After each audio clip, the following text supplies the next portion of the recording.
Hello, flies. Come in. We're going to be more official now. Hello, everybody, and welcome to the show. I'm David Spade. And I'm Dan Glarney. We have Andy Samberg, who's people have been asking about Andy to have him on because he's one of the greats of SNL that's been around. There's a certain pocket there that he had a great run on. Then he went to Brooklyn Nine-Nine. And we talk about that. We talk about Hotel Transylvania. We talk about all his videos he did. The process and how he got on Saturday Night Live. His experiences with Lauren. We asked him some questions. Maybe go some places you wouldn't expect. Or you wouldn't like. David had some nice rejoinders about the Vanity Fair party. And that's just a bonus part of the episode. I do have a celebrity crush on Kate Blanchett. I will say that. You know, Kate Blanchett. Actress, yeah. She's great. She great got everything. Brad Pitt in a headlock at the Oscars backstage. I heard. We'll expand on that lie. But Adam Samberg, very friendly, nice guy, funny. We talk about Mark Wahlberg. We talk about Dick in a Box. Yep. Talk about the Lonely Island stuff, Pop Star, the movie. And he's just got a lot going. And he was super fun, good mood. Yep. I loved it. I had a great time with him. He came in, a lot of people don't come in. He came in. And gambled with his health by being around two idiots. And great time. So here he is. Andy Samberg. Adam Samberg. Oh, shit. Andy! I did it twice? Fuck me. He did say. All right. He did say. He said it happens all the time. Even his wife calls him Adam Samberg. Let's start over. Well, we'll just keep this, of course. I mistake Adam Samberg with Andy Samberg with Adam Sandler. Say that 3 times fast. I mistake Adam Samberg. No, Adam Sandler. No, I know. Andy Samberg 3 times. Toy boat. Adam Sandler and Andy Samberg. Adam Sandler, Andy Samberg. We'll give away one joke. He said he got introduced. He was doing stand up, and they messed his name up so bad. They just introduced him as Adam Sandler. And everyone, what the fuck? Yeah. And he crushed as Sandler. What are you doing?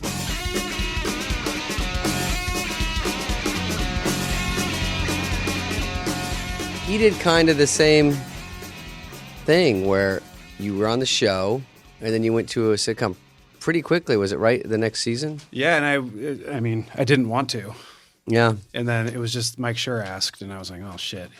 I saw what he did with Polar, and I was like, it's good. Yeah, I mean, I sort of went in. Polar doesn't go down for anybody. I love Amy Poehler. She doesn't what? She doesn't go down for anybody. What does that mean? I don't know. I just said it as a joke. She's powerful. She's a great comic. No, when you leave the show, it's very scary. And then they said, which I used to say was, you get like one kind of free shot. Like if you jump off the show, they go, do you want to? Back then, it was a little more going on in that world. Like they said, do you want to do your own sitcom? Oh yeah. Like Pauly Shore got one. You get one, but it's very hard. It's riskier. And then Just Shoot Me was already shot. It was already at the upfronts. And they picked it. And then Laura San Giacomo was out there to announce it. And the night before, they pulled her and said, we need one more thing to this. So it was so weird. So I got to see the whole pilot. Oh, wow. And then the guy was from Larry Sanders, which I loved. And the writer, Steve Levitan. And then never heard he said, you want to add? If we just add, I don't want to hear about him anymore. That's wild. I had no idea about that. Yeah, so I said, I got to see it, which has helped. And I go, oh, I'm coming from the most competitive, toughest, funniest people in the world. Not that they weren't funny, but they're all actors. And I go, oh, there's no one like me here. I had a Dana there, and I had everyone better than me. And I was Thank you, David. Yeah, and so no, I'm saying because he's great. And you go, wow, when I'm not in a room with Sandler, Rock, Farley, Mike Myers, Dana, and I go, these guys are just great actors and funny, but there's not one like me exactly. I could sort of jump out. George Siegel said it's 4 actors in a cartoon. That's what he used to say about me. And I go, thanks. You were the Fonz. You guys, it was kind of cool. It's an observation. Yeah. Brooklyn. What was the name of yours again? Just Shoot Me. Just Shoot Me. I'm sorry. You guys also you were the stars, you were the Fonzes, but you had an ensemble. Yeah, that's not like hanging out in a movie. You can't do it. You can do it on live streaming now. If no one sees it, no one cares. But in those days, like movies, you're hung out there. But I thought people see it, and it was like you and your experience, I think I did know you were on. Is it CBS Radford, right? Yeah. That's where you shot it. Same stage. So you got into it and you, somewhat hesitantly, but you jumped in. You did your best because once you say yes to something, right? Yeah, you got to try and make it good. Mm-hmm. Did you write on that? And you're going to be writing just casually, but were you Yeah, officially no, writing? I never was like in the room or had my name on a Isn't script. that great though? But weren't It you was able to go, nice. They could give I you do good this? stuff anyway, and it works anyway. That's the craziest feeling coming from SNL is Yes. having someone hand you great jokes and you're like, wait, I get to just have these? And then everyone thinks I thought of them? And then they go, "How do we make these better for you?" You're like, what the You're fuck? like, Oh, I don't know. We were both stand-ups. That was a revolution for me. If Bonnie Yeah. Turner gave me, the church lady can say this? Wow, awesome. Yeah, it's it's true. great. It does happen at SNL. It takes a couple of years before someone gives you a great joke, though. Well, he Right. came out of the gate huge, and Thank you, Right. David. It's true. I think Andy This is my favorite podcast. had so to work a little bit, but you get on No, there. he came out of the gate and revolutionized Saturday Night Live. But we can get to that thing. We'll get to that because that's In the live show, though, I did not come out of the gate strong.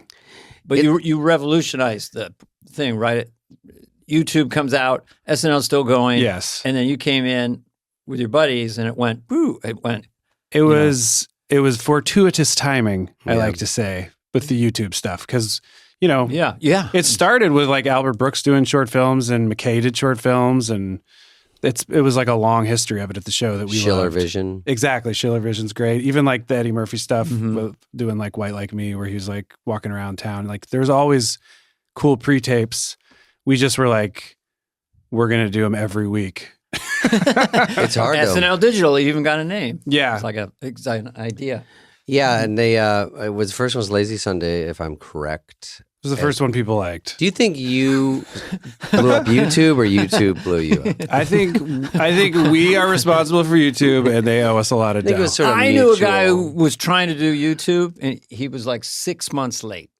He had all the technology, the idea. He Oh, called- he's going to do a YouTube. Yeah, Wow. YouTube, and then YouTube came out, and then I was with him, and he was trying to think of a name. He had Grouper, and then a friend of mine renamed it Crackle, and Sony bought it. Oh yeah, I remember those. But YouTube is such a perfect name, like DocuSign. You have to sign documents. I own DocuSign stock. Sorry, I shouldn't be promoting my portfolio. I mean, I interact with DocuSign a lot. I do too. I think Yeah. I love you. You know that Danny gets Andy, a penny. I eat a penny. What? No, you get a penny every time someone signs something. Does an angel get his wings? No, I do.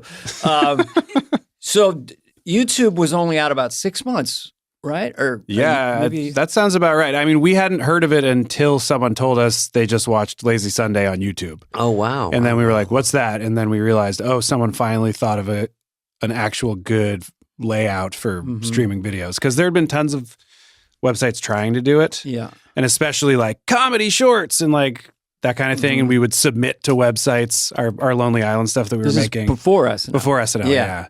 Yeah.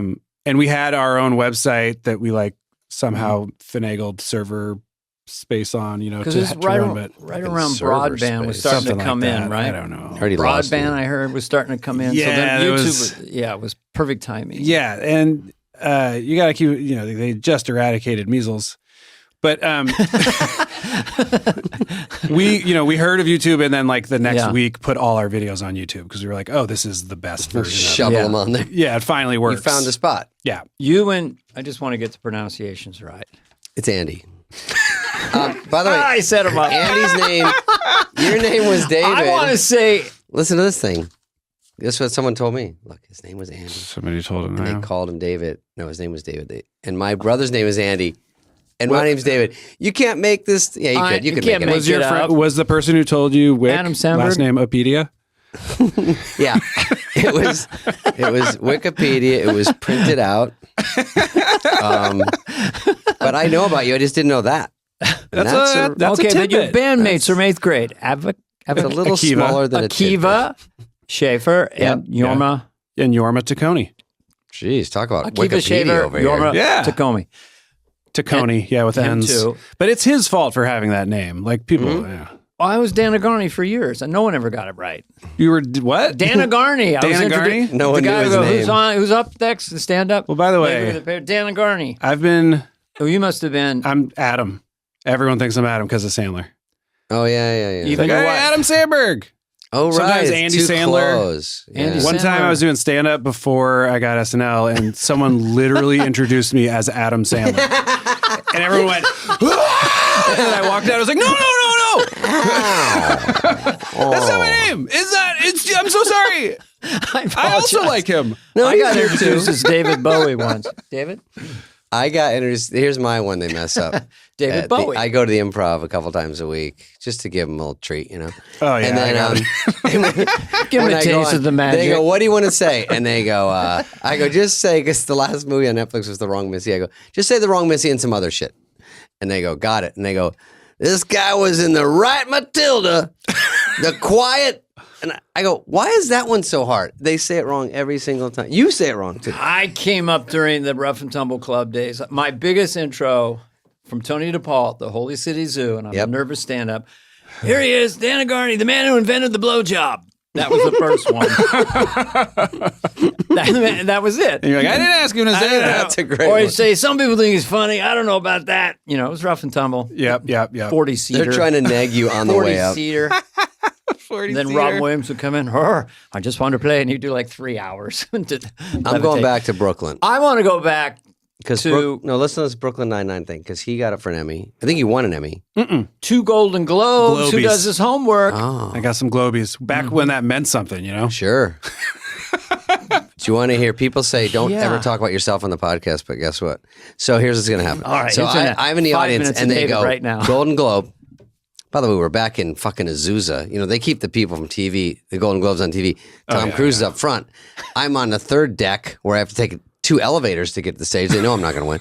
So, and a It's trolley. nighttime, so you're having so a I'm little back there, cocktail. and they go, but it was a harder supporting category. It was against Don Cheadle.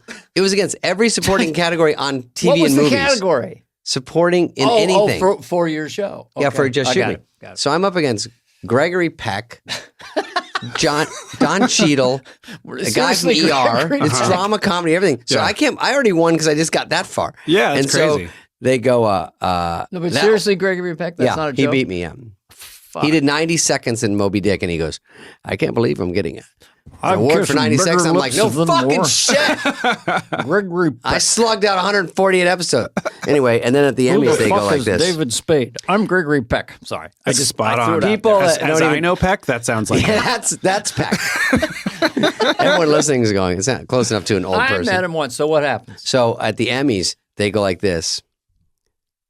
This is supporting in comedy, and they go, David Hyde Pierce. And if you saw the slow motion of my shoulders go up, and I went back down, and then went for an applause, and I was like, did anyone fucking see that false start? Yes. And it's like everyone saw it. I do feel like I like it when people react negatively when they don't win. It's real. I feel like you can do it and everyone will think it's funny, but also you can just be honest about that. You're I would bummed. just mouth, what the fuck? Yeah, what the fuck? At least you're doing something comedy. How many times were you nominated? You won twice. I was for Brooklyn Nine-Nine. Yeah. That was the only nomination and win was the show and me that year, and then never again nominated. That's weird. Yes, Politics. Why were you and- bad after that? I just didn't care. As I poured You- Your nickname was Phone It In on the set, I Yeah. heard. I just didn't care. Yeah, You won. You go, On what the else- call what are we sheet, doing? it What are we says still phone it doing in. it here? just turned into a paycheck. I was like, I like fuck when this you- and everything about Have it. you seen these shows like You Notice the Emmys? Because they sort of lost a little bit over the years, but let's say it's still You think? exciting. So they win something, and someone that wins on a show or a comedy, and then the next year they get canceled, and you go, that's a mind fuck. Like you just won. You go, at least we have a little job security here. You're talking about the show got canceled. It's like the show, Yeah, somebody yeah. wins or the show wins, and then the show gets canceled, and you go, what happened in that? You'd be like, I guess it wasn't good. Right, you go, Yeah. not only are we not up for one, now we're canceled 1 year later. Do you think they like hide that Emmy in the closet and like shame it? It's sad, yeah. I would take it out on Yell the at Emmy. it. Oh, you happy, Emmy? You happy? You ain't all that, Emmy. You got the Emmy curse. Stay in there. There's a little Nicolas Cage sneaking in there for your fans. Wow. Oh, yeah. We can talk plenty about We that. can talk about that. It's hard to go. You have so much, but the cool thing is you did 152 episodes. Your first kind of thing. I do my homework. I love it. I went to state school. I didn't know that I did 152 I'm episodes. a Bay Area guy like you, so I know, that's I throw true. down for you. But not anymore. Do you still stay up there? I have a house up there, In what area? We don't have to Marin use this. County. Oh, I love Marin. That's stunning. What's the address My again? wife grew up there. We could do a little childhood stuff for a sec. So, what town did you grow up in? In Berkeley. Ugh. Well, you look so disappointed. Love Berkeley. Used to go to the track meets there. My first stand-up set was on Telegraph Avenue at the La Salamandra Cafe. Oh, that rules. Hippie place. Spade hating this. So were you kind of raised like a hippie or just... yeah, a little bit. In here? A little bit. How many kids? Just you were the only one? I have 2 older sisters. Interesting. Yeah. Baby Andy. Samberg's got cool hair, which always infuriated me, but Do you think I do right now? it's pretty cool still, yeah. Sick. No, you're good looking dude. You have hair and you have a jaw. Yeah. You guys I need a lot of work up here, and I even Burt Lancaster told me, "How can you be a movie star? You've got no chin." That was a quote from Burt Lancaster to me. What does he gain by saying that to you? Exactly. He got mad because He was a dick back. I jumped out of my chair so he could sit in my chair. He was 73. Yeah. And he's coming over. And I jumped out. And he thought I patronized him. You motherfucker. Don't Where you was this? jump out of a chair for me again. This was Tough Guys. Year before I got SNL, I played the parole officer with Burt Lancaster and Kirk Douglas. Ah, okay. Yeah. But anyway. You know, when I beat Greta Thunberg at the Emmys, she goes, "How dare you?" Good one. How dare I swung you? back for that weak joke. But go ahead. How dare it was a good. It was worth it. Who's going to be married to that woman? How dare you not clean your plate? How dare you? She doesn't have to get married to find happiness. I just want to point That's that out. true.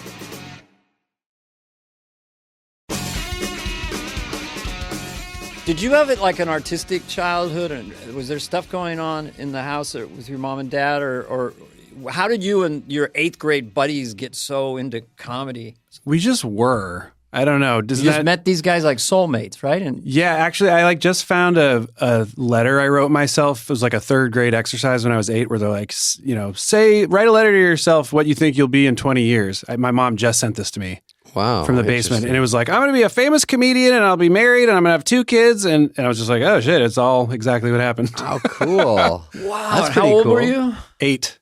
I don't know why. Honestly, it started, not to blow smoke, but I used to sneak into the TV room in our house and watch the Saturday night's main event, the WWF wrestling thing. And it was only on once a month. He wasn't on that. And every other time it wasn't on, it was SNL. Ah. So by accident, I started watching SNL because I was like, "Oh, it's not on." But what's this? And it was right when it was your first cast, and that's when I got into the show. So you were like 12 or something, or 10, 12. I mean, honestly, I might have been like 8. Fucking I'm shit. trying to think.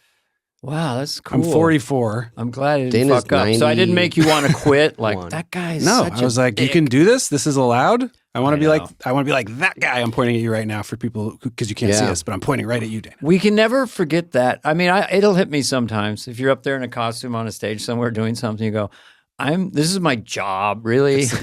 Also, Right somebody's now, watching. I'm working. I mean, you guys probably grew up watching SNL. Yeah. It probably Oh, wasn't Possessed. that different from how it was for me and my exact same friends. For thing. me We were to like- run into Dan Aykroyd at the show Yeah. was just nerve wracking. Yeah, and then he talks to you about his vodka for like an hour and a half. Yeah. Well, you don't have to leave the show. You know? Yeah. You talk about investing.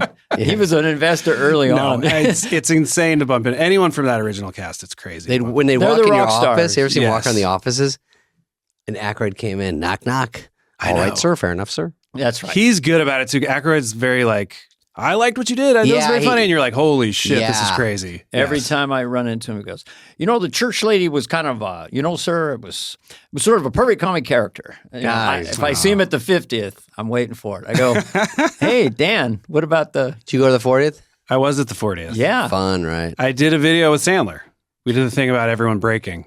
Oh, you did? Yeah, Oh, they put it in Shit Can Alley, but it played well online. Shit Can Alley. You Well, mean first in of all, in the that should be your next musical video, Shit Can Alley. Do you mean you presented it from a bad spot on the stage? No, I did not make that up. People used to talk about at the table read if you were in the second half of the read, Right. in the middle of the second half, that's Shit Can Alley where nothing plays because Oh, I never everyone's heard that. I love exhausted. it. Yeah. And then once everyone knows there's 1 or 2 left, they laugh again. Yeah, it's And not so- bad to be the But you and very Sandler, end. it got Yeah. on, right? Of course. It aired and it played well, but it was like people were partying already and drinking and walking I think around. Mike and I went on last, didn't we? Wayne's World? Were you dead last? I thought we were dead last. That's great. Well, see, but that's a good spot.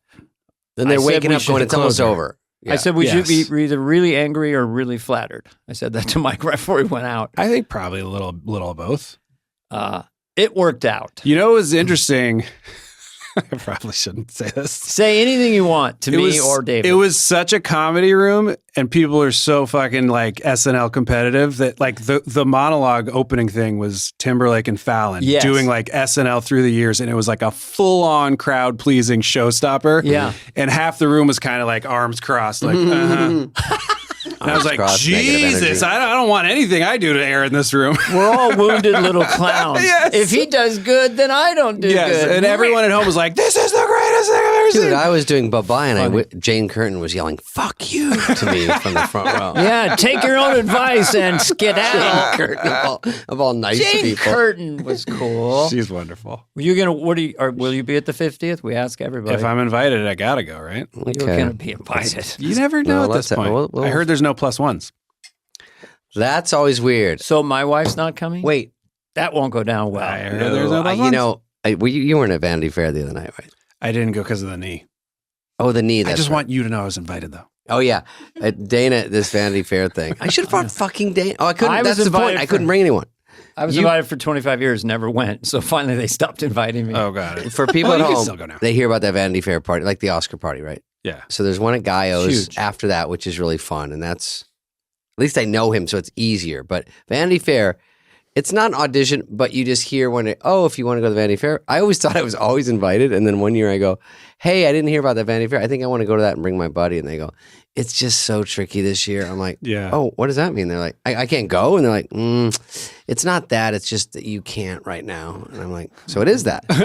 And then, but for people listening, you see pictures of the Vanity Fair party, but it's a fun party, but they stagger you. Yes. So you either go like Apatow. I didn't know anyone, and I got no +1. And I said, I think I'm going to go. I get home from my shows. I just want to go at least do something. I can't stay all the way awake till a guy's party, but I go, I'll just go to this one. Oh, wait, what's my time? Yes. And so it gets a little sweaty. I got 9:30, which is pretty good. 9:30 is not bad. This is all embarrassing, It's Dana. the cool group. It's cool kids. And they go... You're right between Gigi Hadid and Harvey Weinstein. So they let him out. They furloughed him. He's there. I'm like, this is the only thing you get out it's for? It's cruel and unusual not to let that man go to that party. So and then they put him right back embarrassingly.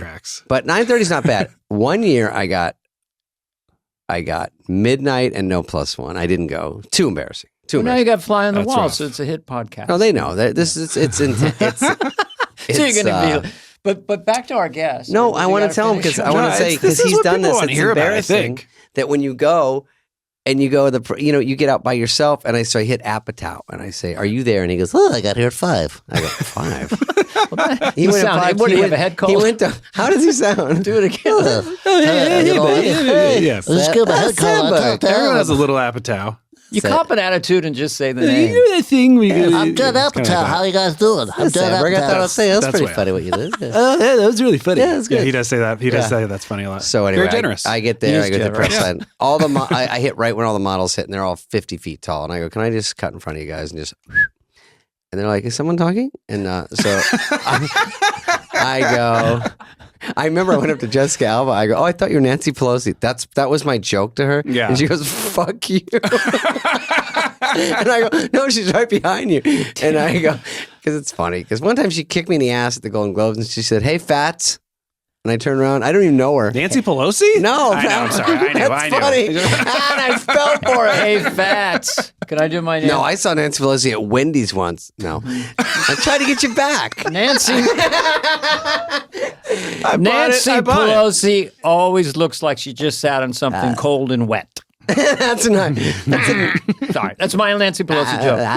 We'll finish this. No, there's no story. I was just saying it's on. embarrassing, and I went there, and that was it, I guess. So wait, why did Alba call you Fats? She did because she thought it was funny, and I thought it was funny. Oh, okay. If you really were fat, that would be insensitive. Yeah, I didn't care though. It was back in the Dark Angel days.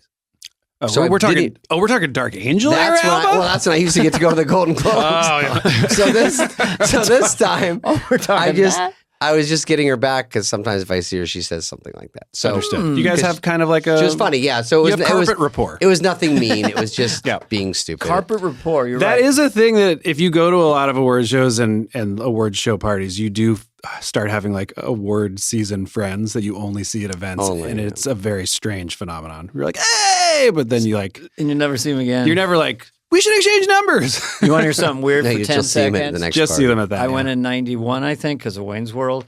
So I look over, I say, I think it's Juliette Lewis. We'll put it in later. Hey, thanks. I see Juliette Lewis and Brad Pitt. I think it was her. When they were dating, yeah. I see them off the side, and I can see that they're talking to each other, whether they should come over and talk to me. Oh, that's like nice. nervously Nice. coming over. And did they? I go, we're just going to leave now. And he goes, that's a good plan. I like that plan. Let's face it, man. I'm a goddamn has-been. Sorry. Once Upon a Time in Hollywood.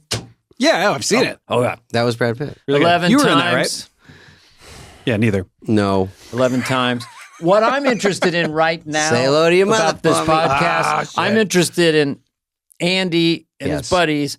They make their thing, and then they come to SNL, and your first boom, and then you did come up with Lazy Sunday at SNL. Yeah. So walk me through that process. You meet Lauren, you tell him, what was your first meeting with Lauren or the writers? What was that Well, vibe? we got the show actually because we were writing on the MTV Movie Awards and Fallon hosted. So I do owe a great deal to Fallon. He Hey, says, oh my God, what's up, man? I know, he's awesome. We love him. I did him love in my Fallon. audition because I knew he did Sandler in his, and it was very winky. Oh, wow. What was your take on Fallon? It was Jimmy Fallon at a funeral. It's like, oh my God, it's so sad, right? Oh, I'm so sad. Yeah, what a tragedy. Anyway, here's the next album. I just took him to the nth. Was like, but yeah, he's But yes, he was great, and he was super great to us, and we got some stuff in the show, and he and Higgins and Shoemaker were there for people I'm who don't Steve know Higgins. who were SNL producers and a bunch of the writers, and we kind of hit it off with everybody. So they were like, "You guys should audition." So how did you audition? Yeah, what do you do? Were you Andy Samberg or with your buddies or? I did it solo, and I had been doing stand up for like 5 or 6 years, 7 years. Really? On and I off. didn't know that. Yeah. Where were you playing mostly? Well, I started off, I was going to NYU for a couple of years, and I started doing just bringer shows in New York. So like Cellar and Boston Comedy Club when it was called classics, that, right? and Gotham, all those kinds of places. And then I moved out here, and like the best I ever got to was doing a couple of shows here and there at the Improv. And then I did Premium Blend on Comedy Central. That was kind of the That was a high watermark for me in the that's a good stand-up. one. Okay. But so I did some of that stuff, and then they were like, "But you need characters and impressions," and I was like, "I don't have." So You didn't really? not really. We just made up a bunch of shit like the weeks leading up to it, and those guys helped me, Keeve and Yorm, and it went well. So they said you need to come back, and then they also had Yorm audition, and Keeve did a meeting with Lauren, and we all submitted a writing packet together. All three writing, Yeah. and you got the feature performer. Yeah, and then they got hired as writers. They're and we, writers. like it was a crazy dream where all of a sudden But we I'll were have like, 3 of you guys to get on is very Well, to come in with your Bonkers. buddies from 8th grade, and now we're all on Saturday Night Live. And we had already been, I mean, we'd known each other a long time, so we had shorthand and we trusted each other. But it was also like we had spent the last 5 years in LA making stuff. So we had kind of a rhythm of what we were Yeah. doing already. And a TV show on YouTube, basically. Kind of, yeah. I mean, people didn't really know about it the same way they do now, but it was the same thing in that we had gotten a lot of the bad stuff out of our system. Well, You you get to know. practice. Well, the Yeah. thing is that, and for young people today, I say, well, just do a YouTube channel, do this and that, and then you get 2 views or 5, and then you read about someone else with, Rihanna has 500 million, and to keep yourself going. You guys obviously just loved it, even though it wasn't getting tremendous traction. No, But it was enough. also just a different time. Like YouTube really didn't exist yet when we were doing So you it. didn't have that compare and despair thing. For us, it was like, let's just make stuff until we feel like we're good and it'll work itself out one way or another. But we never thought we'd get SNL. That was like my big only dream. And it I was was just like, Fallon saw something. I even went and like did the Groundlings like intro audition for the classes and stuff and just tanked it. I just wanted it too bad, you know. I was like, my brain went in a million different places. Isn't that the tough part of show is try not to try, because whenever you push, it never works, and yet you want to be present. It's trying to catch the wind. It's always there, but isn't it great when you're in the pocket and you don't give a fuck? Yeah. Like by year, I don't know, what year did you kind of go, I'm not nervous on stage, I'm relaxed? Was it right away, or was it? No. It took me like, I think 80 shows. I think it was probably by like year 4 or 5. Yeah, it's once you feel like you're not going to get fired. Yeah, I think is truly it. And then you get genuinely loose, and then people relax because you're relaxed. Did you get picked up every year where it was like pretty much on? Because I had to go home in May, and he wouldn't decide. Yeah, so you guys had a crazy stretch. I had to check out of my apartment. I had to get out, and then because the old guys, my team didn't leave. I stayed until '93. Yeah, so you overlapped, and that was a reason. But once we all cleared out, I think David had a pretty hot 2 years. Yeah.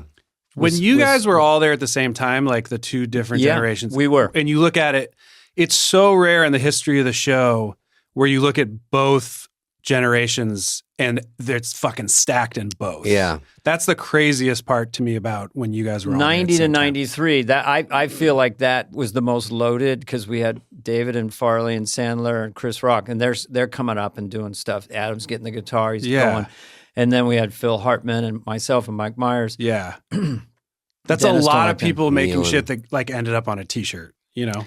Yeah. Well, we talked with Lauren about that, and it was like, if it's a team, you know, you've got this guy can start or this guy can start. So we had Toonces the Cat, even with Jack Handy. Throwing Toonces. But, but even just like throwing deep thoughts. Yeah. Which was a constant on the show and super funny. That always was. And Mike would throw down a Sprockets or Wayne's World. You know, Sandler would do Opera Man. It went, you know, it got greatest hits every show practically. But anyway, enough about that era.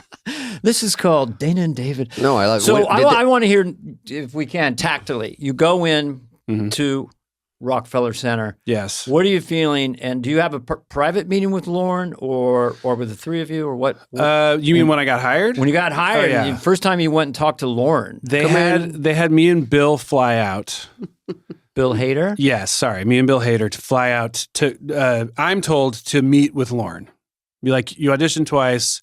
They're interested. They want you to come meet with Lauren. Me and Bill sit next to each other on a flight from LA to New York. Marcy Klein had already told him that me and him got the show. Oh, wow. Cool. No one told me.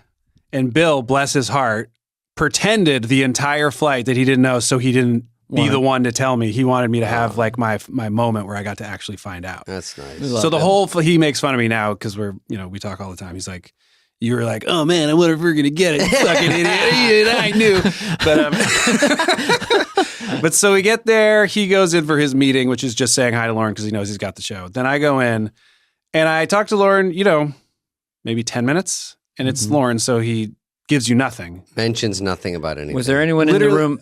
No, just me and him. He never stands up and leans over the table and goes, congratulations, you've got the job. Literally, I think a cigar. Or here. It's not like a real job. Chipperillo if you want. Now, you must do a Lauren impression. It doesn't matter how good it is. It's not good, but it's basically him being like, so do you think you'd be willing to cut your hair? I'm like, willing to cut your hair? It was really crazy long. I was like, oh yeah, I'll shave my head if you want, whatever you want. And I was like, on coke. But that's a very specific Lauren. And he goes, and you think you could do this? You think you could live in New York? And I was like, oh, yeah, I've lived here before. I lived here for 2 years recently. He's like, okay, well, we're going to all go out to dinner, so you should come. And I was like, okay. And I walked out, and I looked around, and it was like Jen and Shookus were there, and I was like, and they were like, so? And I was like, I don't know. What happened? And they're like, you got it. So they were the ones who told me. Official. But Lauren never went like, we're hiring you. Those words never came out of his I never mouth. heard that either. Yeah. I don't think he ever does. Some lieutenant comes up and yes. And I show. And I immediately fell on the floor. So where did you go to dinner? Do you remember? Orso. And how many people were in that dinner? Because that's kind of it might have been Orso. a big thing to be invited. Orso was a big one for Tuesday night dinners when I was there.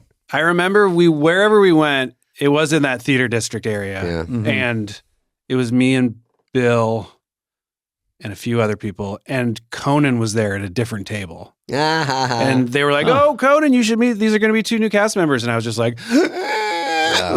freaking the fuck out. We're like, my life just got so cool. Yeah, it's a cool factor. He would come all up to over us the and place. go, well, if it's not shitty, crappy, and cruddy. Oh yeah, and being all tall too. Yeah, so tall.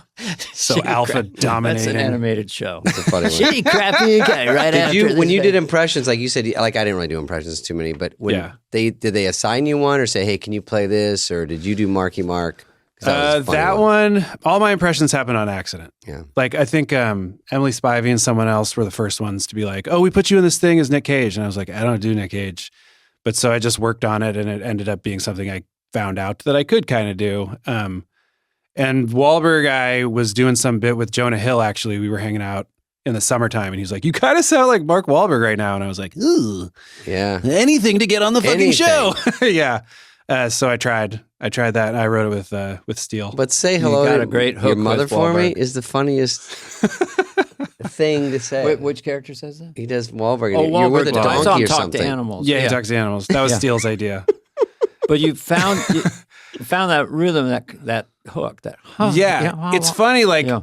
obviously, you're one of the greatest of all time at the impressions, and like I'm close with people also who are like Wig and Fred Thank and you. Bill. I mean, it's a whole other skill set, and I've never considered myself good at it, but.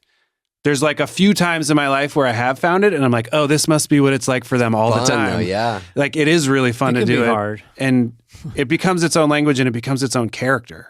You know, Well, that's the fun thing. It part. becomes a character. So I know many, many incredibly accurate impressionists that aren't intrinsically funny. Yeah. But since you're a comedian, when you did it, it was funny. And also it was accurate enough that it represented Mark Wahlberg. Sure. So it worked completely. How many times did you do that? It was kind of a hit. I think only twice. Really? Yeah, And you that did was it what's so- you did it to Mark Wahlberg. Well, he came on the show and to basically, he did a whole thing where he was like, I guess they had asked him about it and he said something negative, and then I think him and his team were like, oh, we don't want people thinking I'm being too much of a bummer about this. So he came on and like pretended like he was going to kick my ass. Yes. And it was very pleasant. It was totally fine. It was the episode that Palin was on too. It was a crazy episode. Oh, big one. That's Wow. a score. Yeah, your time was pretty heady, with that election year and your bandmates, so to speak. It was It was interesting for us. Every election, we were there for 2 election years, I think. And our joke was always like, oh, well, we're not going to have anything on the show this year because it became so political. Yeah. Mhm. And we just didn't really engage with that. We just wanted to make goofy shit. But now I think for everyone who works there now, that's just every year. Yeah, it's Just nonstop. politics, you mean? Mhm. Mm-hmm. Like it always has to be like about something and saying something and addressing what's happening. I think they have less opportunity to just do kind of weird ideas. The world changed. Mhm. Yeah. And it's probably going to change back. I mean, that's how it's historically happened. I like acid humor the best. I like the silliness the best, if I have to Yeah. say, madness. And coming full circle back to you.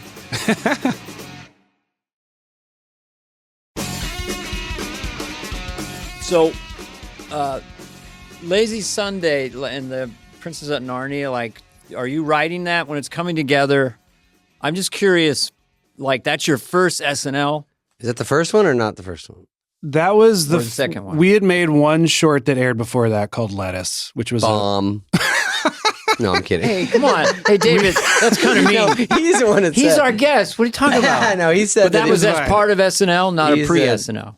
No, it aired on SNL. Okay. It was a Will Forte idea that we did with him, and we shot it on like a home Okay. camera, and it aired. And we were like, "Holy shit, that aired!"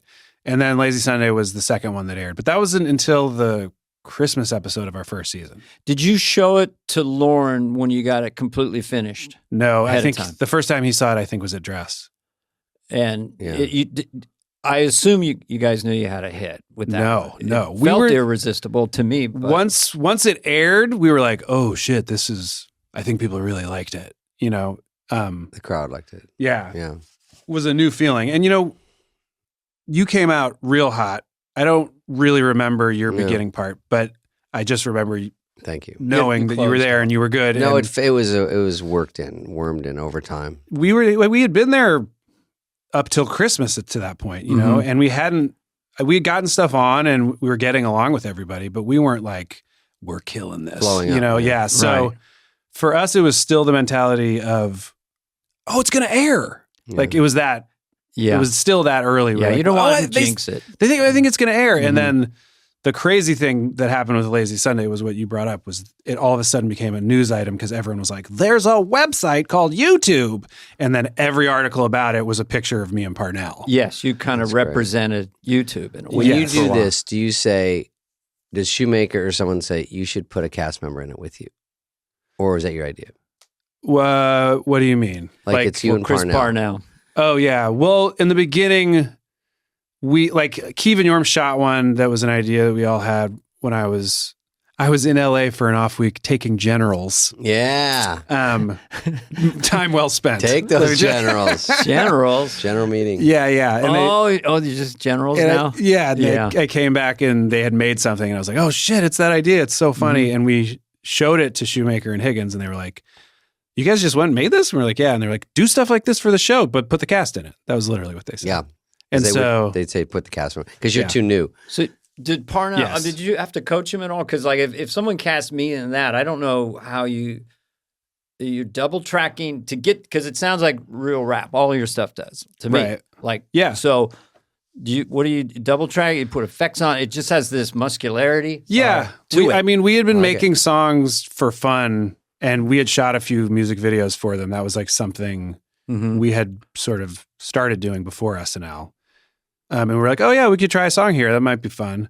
And we knew Parnell, quote unquote, rapped or frapped. Frapped as we call it, fake rapping, because he used to do it on Update.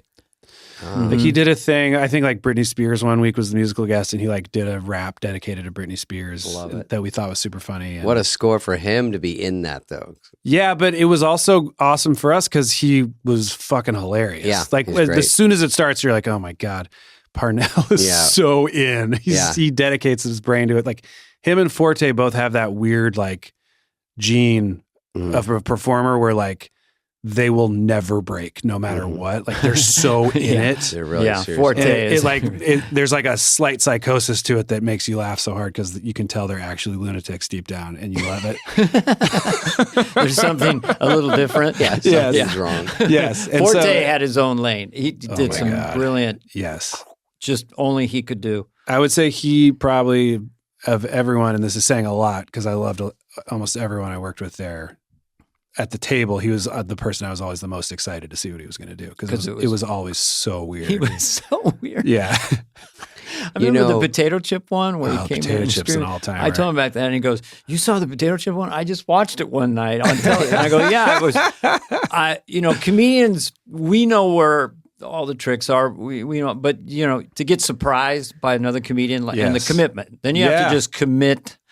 But and you give Lauren credit for seeing a weird bit and it even bombs miserably, and he goes, "Put it on." Yeah, and it takes balls to go. We're teaching the audience this is funny. We're not saying, "Oh, it didn't do as good." You just go, "No, this is Lauren what should be out there." Has that gear and Wayne's World Story? Yeah. When I sometimes do stuff that I don't explain. So anyway, I was doing Garth's making a mechanical hand. Hope you've seen the movie. But in my mind, the mechanical hand is going to strangle Rob Lowe. Yes. So Rob Lowe comes in before it's finished, so then I beat the shit out of it. So it's laying there at the previews. And I kind of liked it because it was my shtick, but I'm like, okay, I get it. You guys want to? And Lauren's like, it's one of those things, like 20 years from now, you're like glad it's there. Yeah. We kept it. So Lauren does have that quirky side to him. Isn't that We Fear Change? It's that moment, right? Yeah. We Fear Change. I know the film. God, I love that. What about how do you react to people coming up to you the way you would have come up to someone else? Like to come up to you guys? I can't believe I'm meeting Andy Samberg, that at the airport or whatever, and they're usually very sweet and stuff. It's an out-of-body experience, isn't it? It's trippy. I mean, the first time it happens, you're like, fuck it, I did it, Yeah. And then, I don't know, I always just think about, and I truly, like, you guys are on this list. When I was a teenager or in my early 20s, if I saw someone from SNL in real life, I would lose my shit. So I try to always remember that I felt like that, and the idea that somebody could feel that way about me is super exciting.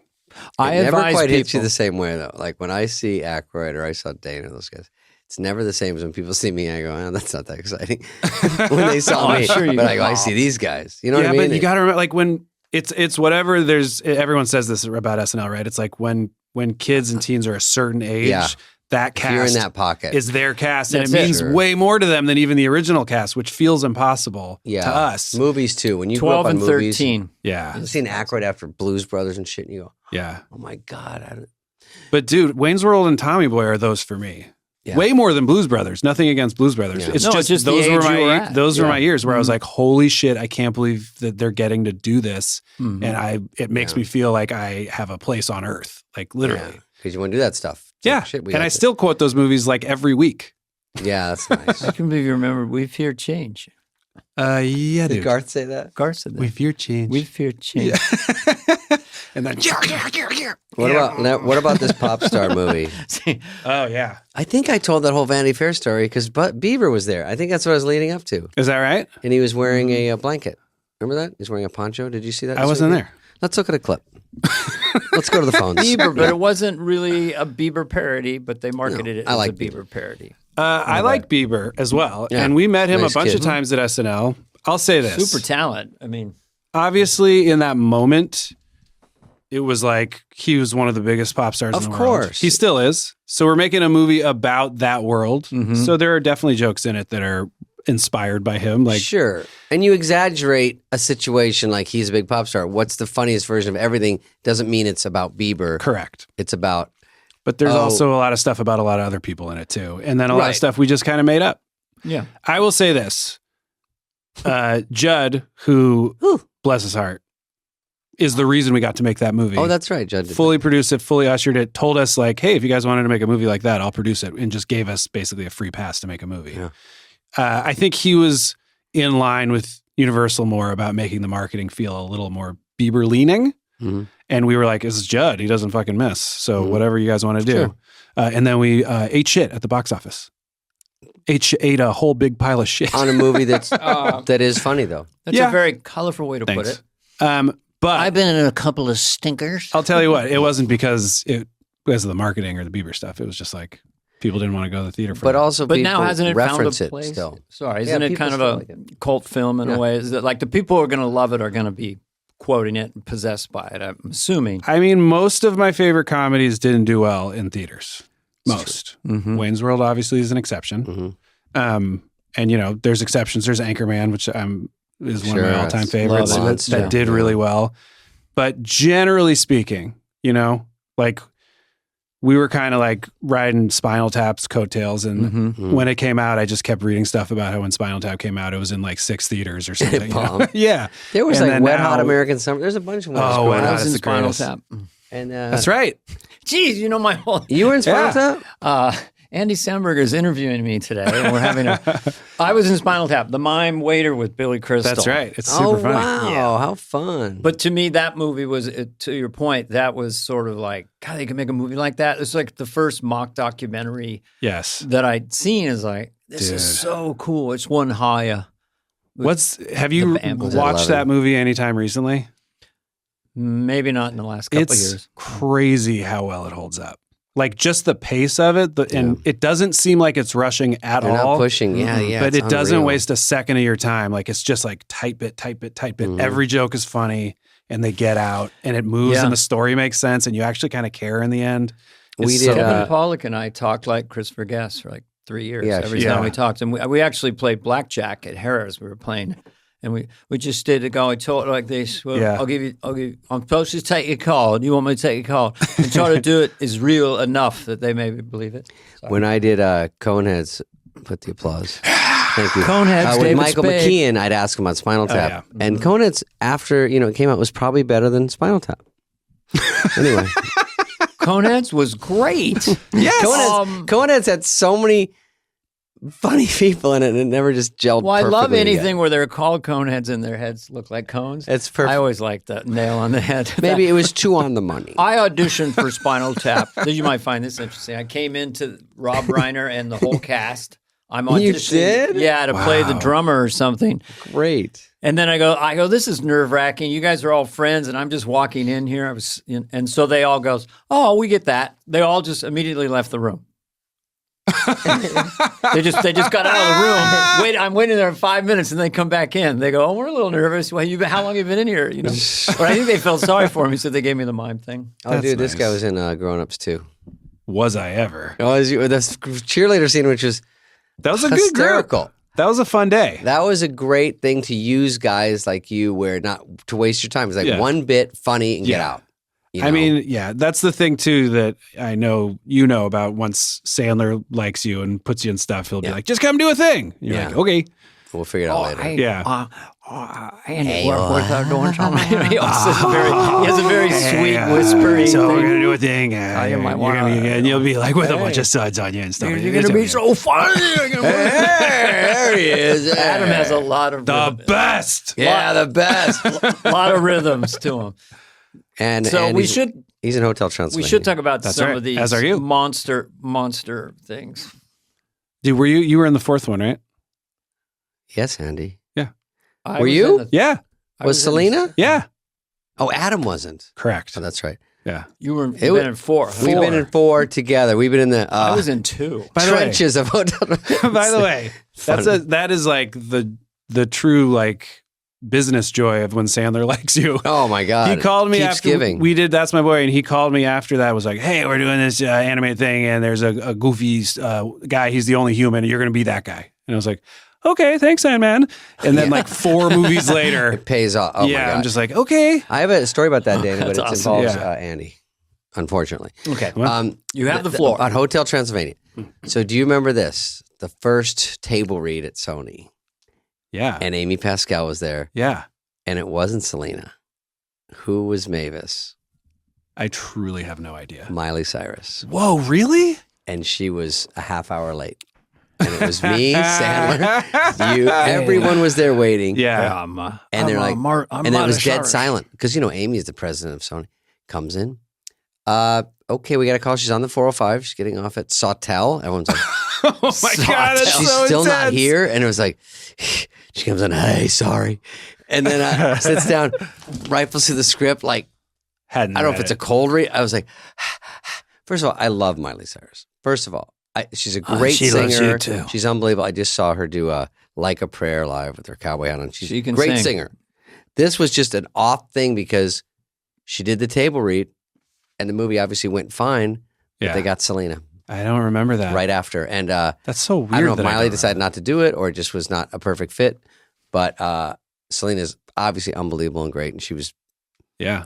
I only met her twice along the way because we don't do that much. We don't shoot them all together. I mean, I've never been in the room with her for anything but press. But we do all the I know we did press, yeah. we do all the press together, and it's like, hey, this is fun. Yeah. This is Went a to, bunch of nice people. Cancun. Didn't we go somewhere for the? Yes, That was dude, fun. that was crazy. The Sony Yeah. retreat, Uh-huh. that was nuts. And then my wife and I were like, oh, we're gonna go to Tulum. Yeah. We're great. already here. Yeah, you're in Mexico. Go ahead, Dana. Oh, I just wanted to, because I know we have our producer, Greg Holson, gave us a list. A super fan, the huge, obviously, Dick in a Box. Mhm. We can't get through all of them, but Dick in a Box These are the with biggies. Justin. Also, Dancing with Beyonce. Oh yeah, single with Bobby ladies. Moynihan. Single ladies. Big So if you want to talk Big. about those quickly, I mean, Dick in a Box. You have to go to was- Beyonce, or does Marcy, or does someone go to her? We wrote it. Me and Bobby, I think. I might be getting that wrong, but I think that was it. And I think we knew Justin was around and could do it. And then I think it was Justin that went and talked to right, Beyonce right. about it because we were like, well, he's very famous and she's very famous. Yeah. So that would probably go She'll better. see his DM. And also, like, it's him being like, I'm going to be in a leotard. Like, we're celebrating you, whatever it is. Mm. But she was delightful. She's such a sweet, wonderful person in my limited interaction with her. Yeah. But that one was fun because we just were like, there's no way people are going to be mad at this. It's too funny. Yeah. It's great. And And- she rolls with it, and it's all, and having her in it, and Yes. and then that's probably a blow up on video. Also, her doing that song, like her performance of that Mhm. song that night on the show is one of the most incredible performances. It's I've hard. ever I seen. mean- yes. And they're in like giant heels Mhm. and just fucking destroying. Like her and Prince, I think, are the two people in my time there where I was like, I don't understand what's happening right now. Mhm. It's so impressive. She seems like a very hard worker from like early age of Mhm. like busting up and gives 100% in every performance. She's but a killer. that song, Check on It, she has so many words in it. There's a couple songs where I go, how does she... I mean, to do a whole concert, and she has so much to do, and dance, and sing, and costume. Her last album's incredible. And everyone's in love with her. Yeah. And then, Dick in a Box. Beyonce, if you'd ever like to come on the podcast, you're always welcome. Obviously, everyone likes you here. Go ahead. Yeah. Dick in a Box. Dick in a Box, it was fine. We just kind of threw it together. Any problems with But that was the first one that went kind of sexual or R, right? Or that hard. Because Dick in a Box was like on the edge, right? Did censor? We did the one with any... Natalie Portman at the end of the Mother Lovers? of the previous year, and it was filthy, but it was all bleeped. But that was all her. Oh, it was all bleeped. That was all her. What is people it? really liked that one. What was too. that one? It was just her rapping real filthy. Basically, she like loved Lil Kim and told us she wanted to do one, and we were like, okay, How great. yeah, And you have bleeped someone like her. all the words out. yeah, a lot of bleeps. Mm-hmm. I mean, that was the fun of getting to do so much pre-tape. As we ended up, there was not a lot of bleeps before us. I don't think. When you do Dick in a Box to the audience, it says Dick in a Box. No, I think it was bleeped in. Oh, in no, the room. really? Yeah. Even for the... Because it's live. Oh, yeah. Yeah. So what part is bleeped? The word dick. Yeah, Dana. Yeah. So you can't say dick. Okay. You can say But- box. Well, couldn't they have just Interesting bleeped you bring box? this up, 'Cause though, then it would have Dana. been dick in a, and you wouldn't know what it meant. It could be Dick Wilson. Well, Could we- be dick in your pants, like a medical thing. Two things about the bleeps. We were told that because it was bleeped, people thought it was cock. Cock in a Even box. dirtier, really, right? Yes, and it sounds much worse musically. Mhm. And then a few years later, we aired the song "Jizz in My Pants" with no bleeps and no anything. But What's jizz? I don't Why know. would I it still be in don't your know. pants? Yeah. I'm told someday I'll find out. But that one, it had to air after 12:15 or something. Like it was Wow, like at the interesting. very end of the show. Huh. And I think whoever was running NBC at the time, it was maybe like Jeff Zucker or somebody, came down to the show and like they had a whole conversation about it. Interesting. Basically, we brought it in because we had already started doing albums at that point. It was from our first album. And we were like, hey, we have this video. Maybe we could just play it at Dress and see how it goes. Mm-hmm. And then it was like, ooh, it went well. And Lauren was like, so we should air it. And they're like, but can we? And we're like, we have a censored version, which does exist where instead of jizz, you just hear variations of us going, and it's a lot sillier, but not as funny. You could have a dick in a box and also jizz in the box You could. with the dick. Say more about that.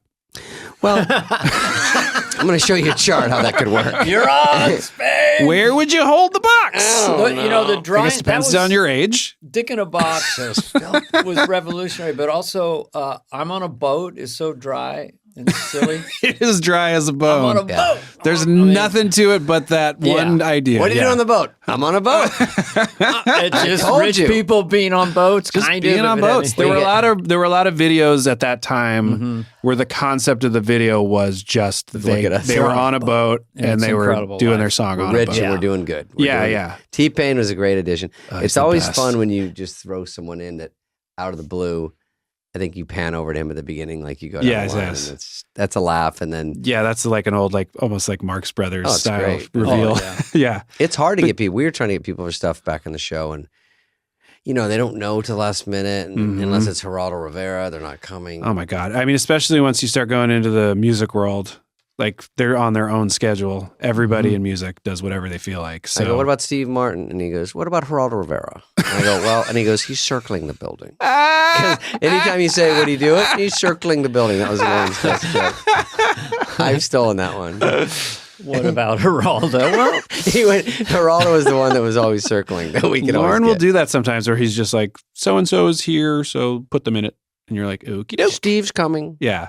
We did a Laser Anything? Cats and it opens with him having dinner with Senator Dodd. Oh, wow. And we were like, yeah, that was definitely who we were thinking for this. Senator Dodd. Yeah, he was around. I Yeah. think Chris If you could Farley adapt picked it. him up and threw him around at a party.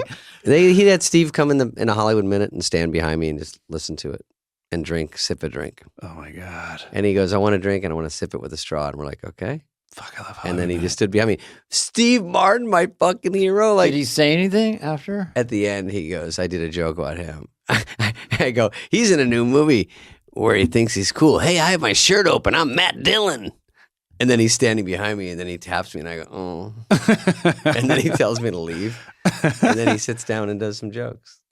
And are they about you or just whatever? He made fun of me. Yeah. But you gotta. it was. That's the Gotta have deal. a sense of humor about yourself. I sort of Well embarrassed because said, I didn't Dana. love it. Thanks, Andy. I wanted more for Steve. So I love him. We're Bay guys. We get it.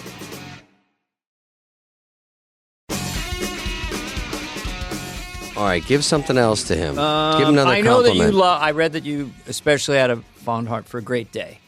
I This is do. a I do pretty love Great Day. Cool video. It has pathos. It's funny. Because you want to have a great day, but he's got Coke all over his mouth. Yeah. Right? Of my own works. Thank you for bringing up my own works. Ooh. I That do. was I your- am proud of that one. It came Yeah. together nice. Yeah. I think it has a. Well, it steps outside all the other ones. It's just so different. That the was neighborhood, the- and it's all beautiful. Yes, and it's a different kind of song for us. It was more musical style. We shot down on Commerce, which is like my favorite street in Manhattan. made it utopian. Yes, in front of the Cherry Lane Theater. Mm-hmm. We've shot there a few times. We shot this Ahmadinejad one with Fred down there too. I love that street. Anyway. Wait, I forget to ask about Digman. Oh yeah, that's my show. Digman is a show. By the way, I saw a billboard for it on my way over. It's Oh, already? Yeah. I saw it too. I was like, hey, it's real. I was thinking the voice you I rolled did down it. my window and said, "Interviewing him." Yeah. Interviewing him. And me, I was like, please fucking let Dana have seen this. Dude, billboards are all that matters. Is it out already? Are we promoting it? March 22nd. Okay, and I you're, think it comes you're out out right soon. then. So yes, Yeah. let's. We'll be out. That's today. Digman is available because it's so hard to find shit on. It's today. No, but where Where do is you it get on? it? Oh, Hulu? Comedy Central. Comedy Central. I know. So- Old school. Hey, Samberg. Samberg, yes, look, the we're- 90s called. But we're on Okay. after South Park, so it's the best slot you get. Oh, the best slot in history. Is that your South Park? Yeah. That's good. The dirtiest fucking. this is South Park guy. Hi, that's how are really you? good. I just shit my pants. I'm 3. This kid just fucked me in the ass. I'm Yeah, like, that's God really damn, is this a good. real show? I can't believe what they get away When with. I see those clips on Instagram, I go, this is from a real show, or is this just a clip they made up? Or Because is it it's a so parody of a fucking show? filthy. I like it in my ass. Meghan Markle, yeah, they're in print. Hey, that guys, sounds South Park crazy. guys, Trey and Matt. Matt, if you guys ever want to come on the podcast. Beyonce's going to be here. Do It's going this. to be What if they all want to come the Come same on, day, though? Andy will come back. I would come No, back. Digman. So, Digman, tell I us just watched what it last is. night. Did you? Oh, yeah. Oh, awesome. They got it to me. Yeah. What's the Digman. It's an. He's an archie. Yeah, he's an Archaeologist, archaeologist. They call him Archies. It's a show set in a world where archaeologists are the biggest celebrities in the world. So like, there's like a Met Gala, but it's the Archie Gala, and everyone's wondering like what museum they're going to be hired by. And it's super silly. I made it with my buddy Neil Campbell, who wrote on Brooklyn Nine-Nine and Comedy Bang Bang and stuff. And I've been working on it for fucking 2.5 years. It is. How many 'Cause the episodes animation takes is so it? long. First season's 8, and we're hoping there'll be another one. Yeah, it was funny. I just watched it last night, and there's an assistant archaeologist. Yes, Mitra Juhari, who's super funny. Oh, okay. I was wondering who that was. Yeah. Yeah. Do you She's need any? funny. If there's a season 2, do you need any guest voices? Are you in? Would you guys want to do it? Yeah. Yeah. If I it's, mean, we got motherfucking Emperor's New Groove right here, motherfucker. all right. I was Remember thinking that one? I can do 2 He knows his things. way around animation. I can do a llama or an invisible man. Okay, first the llama. I think that sounds the same. Well, let's hear the llama. No, because they all Or sound. invisible man. The llama is look at me and my bad self. That's No touchy. Yeah, that was one that was a Ooh, blast rappy? to do. That's a yeah. funny movie. That was a great one. That was. That was a great comment. Yeah, you and Warburton. Come on. This was solid mahogany. The poison, Cusco's poison. on a The poison. He and goddamn Eartha Kitt playing Yzma were Eartha so Kitt was in that hilarious. one? Yeah. Have you seen that movie? It's Dana, wake up. genuinely just like shockingly It's funny, isn't it? I Yes. couldn't Well, what believe year it. did it come out? Took me 3 years. 90s. What do you right, mean? Dave? 3 years to shoot it. Oh, It's so hard. it was because- mocap, Say it again. motion capture. I don't know if it was mocap. Did you get it through a general? Did you think do it a was general when you got it? SAG-AFTRA. Oh yeah, you get, Did he get it through he a snagged general? it. Oh, I snagged it I through had a general. a general at Disney. General Uh-huh. meetings are where you go in and they tell you you're good, and then nothing ever happens. Correct. I had one a couple weeks ago. They want to meet. They just want to. They just want to. Would you like to play twins? There you go. You should be both in, guys. You should be You're in both movies. guys in the scene. Writes itself. How would you like to clumps it? They're clumps, but more clumps. white Clumps. clumps. That's like the Eddie Murphy movie. It's called Clumps. Yeah, that's what we all call it. Do a When you're more clumps. than one part, you're clumpsing it. See, what they do is they cut tape. They let him do 4 hours of makeup change, then they start the camera again. It's like magic. Yes, once he did it kind of should have been retired, I think, because that was the end. Like, you're just like, how is this possible? No one understood. It How was- can he yes. possibly? One guy's Arsenio sometimes. That's true. I don't think that's No, how that it's was pronounced. in what other movie is it? Coming to America. Just came to me. Oh, Okay. yeah. Wait, Okay. so Emperor's New Groove, I'll play Llama, but the show Digman is it is funny as shit. I was just Thanks, watching it man. last night. Thank you. Good job. It's Andy Samberg. Come on. So yeah, and he's Well, got that's the. I mean, not You have a everything. brand. Not everything you ever do is like we're going hard, funny. But this one is. It's that. just jokes, yeah, we're joke, trying joke. to do as much, And it's a good jokes as story. possible. is so it you follow it. PG-13 or soft R? It was kind of It's rough. a little. It's there's Do some you have all bleeps. that stuff on there? Everything's in, but when it airs on network, it'll be bleeped. The fucks will be bleeped, and everything else can air. What is that network mean? Comedy Central? Yeah. Oh, so because they've got a few in there, but it's not overdone. No. We They're- try to sort of parse them out. No, it's clever, but a couple times I go, oh, it's a Yeah. bad word. Yeah, it's not softy. Nasty. But that was kind of the idea. No, Like we worked good together, on Brooklyn. Thanks. Yeah. And we loved making Brooklyn, but it's NBC. So there were plenty of times we were like, just want to make a show where we don't have to Just cut. something borderline gets killed. I've done that before, and you go, this Yeah. isn't even. We got to compete out there. Exactly. It's very hard to argue because you're like, who's going to care? Yes. Our hope is that we made something that people in comedy will like it. They say that a half-hour show, network show, is kind of the best schedule for a human being. Well, yours was even is harder. Mine was harder than his. He did it live. Mine's a straight Right. sitcom. You were 17 hours a week, right? About 16.5. And once 16.5 it's like a a week hit total. and everyone knows their parts too, and Yeah. no one's stressed, you just show up, smash. The Yeah. audience is there to love it. Oh yeah, And you were single camera, so Yeah. Will and Grace got down to a science 4-day weeks, 3-day weeks. I worked at Radford as a PA. Oh, you did? I worked on Spin City. oh Really? Spin City. I That can't was way believe it. back. Get out of Yeah. here, Sarge. sorry, he Sarge. does Michael J. Oh, you Fox. guys both. Hey watch guys, what are we doing here exactly? It's a soft Casey Kasem. Gotta give me a minute here, Sarge. Come on, Sarge. Give me a minute. I'm Casey I've quoted that a Kasem lot. playing Michael J. Fox. it. In what, Prisoners of War or something? That's- Casualties of War. Casualties of War. The worst one to do an Give me impression of no one saw it. But you're doing it with Sean Penn. Yeah. He's What are we like, doing? We're gonna get this VC gook whore. Getting a tattoo. Hey, come on, guys. Getting a tattoo. I know it Hey, all. come on, Oh, guys. yeah. Yeah, man. It's Casey That's Kasem, classic shit. basically. Is Come it on. really? It's a little Come on. lower. There was a No, little it's man. different. But your Casey's Well, good. you just take it back a little bit. Come on, Sarge. Don't make the audience think it's easy. Audience, No, It's you gotta not go- dissimilar. I'll You give you gotta that. go on your tiptoes, open your eyes with. I'm. Hey, Yeah, Doc, that's this is Oh my God, I we're love not it. home now. By the way, when I was there though, it was Charlie That's actually Sheen. very good. Is Charlie Sheen? It was Charlie Sheen. It was post Fox, so it was a different. Oh, vibe. Spin City. Yeah. Yes. Did you do the sketch Hookers and Blow with Charlie Sheen? Did I do that? Yeah. Were you in it? I don't think I was in that. That was Matt Piedmont wrote that. It was a body shop called Hookers and Blow, spelled differently, and it was Charlie Sheen was the pitch man. Oh my God! And it aired. Yeah, Who played Charlie Sheen? he did. Oh, he did When it he himself. hosted, yeah. Got it. Okay. Well, good for him. Yeah, By good. the way, Hot Shots, really good. Hot Shots is funny. It's really funny. All right, what's your Blizzard wrap up? Man or Shy Ronnie? Oh It's like a little God. game. Oh, Shy Ron, you got to do it with Rihanna. That was Yeah. the shit. Fuck. She's the coolest. Yeah, that was kind of one of the sillier things So I good. saw. The cool thing Shy about Ronnie her- character was just so. And her doing it is unbelievable. Her doing it, but now whenever I see her, which is not often, she sees me and she goes, "Shy Ronnie." Oh, cute. Like I don't know if she knows my name, Oh, but yeah. I'm happy with what I get. Unreal. You got everyone loves. God, you everyone's in know love with Rihanna. Yeah. Damn. Good job. Jealous. We're doing All our right. wrap up. What else? Should we talk about the Oscars? I don't know. Just kidding. Fill in the blanks. It's a new game we have. Yeah. Oh, Then shit. you're And you outta can here. always say pass. Okay. Lorne Michaels is. My dad. We've never got that. No, that's a good one. I thought that's what everyone would say.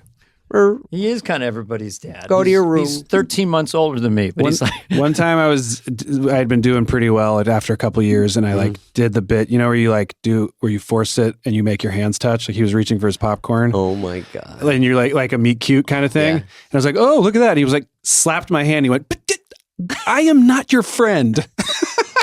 That's very And I was like, okay, yeah, sorry, Lauren, sorry. Yeah, sorry, sorry.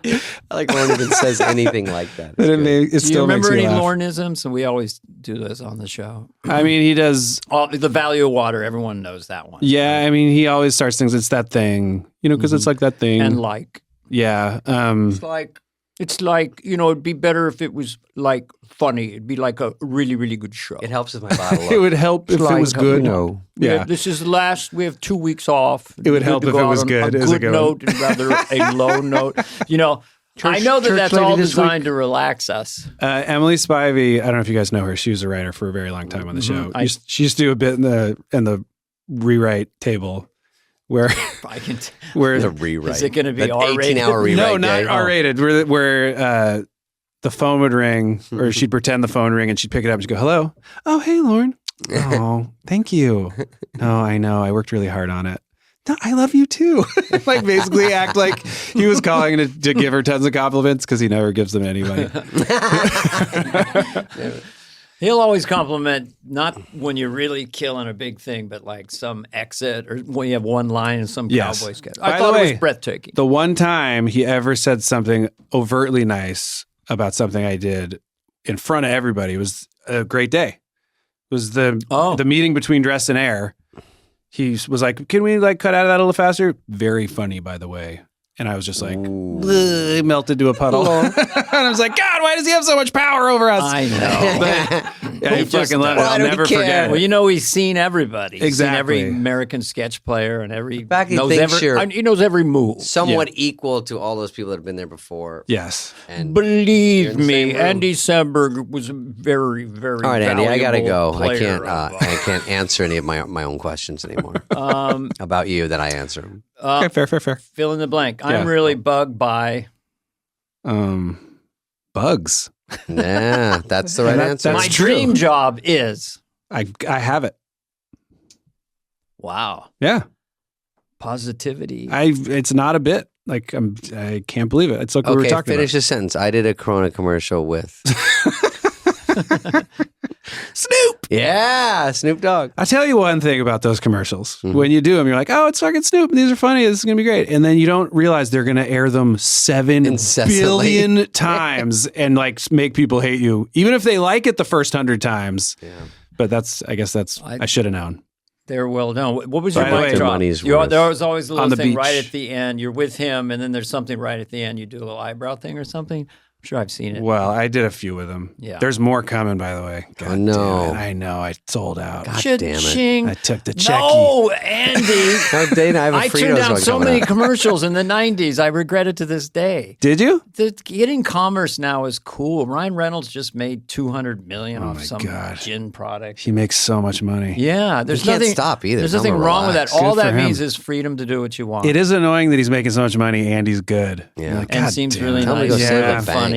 You wish he sucked a little bit. Yeah. But instead he's like No, he's funny. good. He has an Yeah. advertising company, a management company. He's got a phone company. yeah. And his movies are all big and you he want to watch owns them. Northern I California. know. He's good. But No, it's a drag. He's the president of the universe. Yeah. oh, this will be you won't want to do you want to do this one. Fred Armisen is Oh, man. that's good.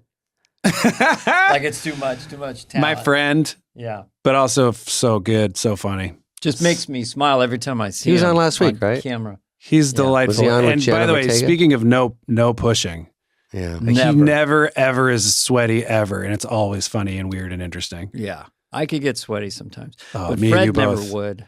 Spade never gets sweaty.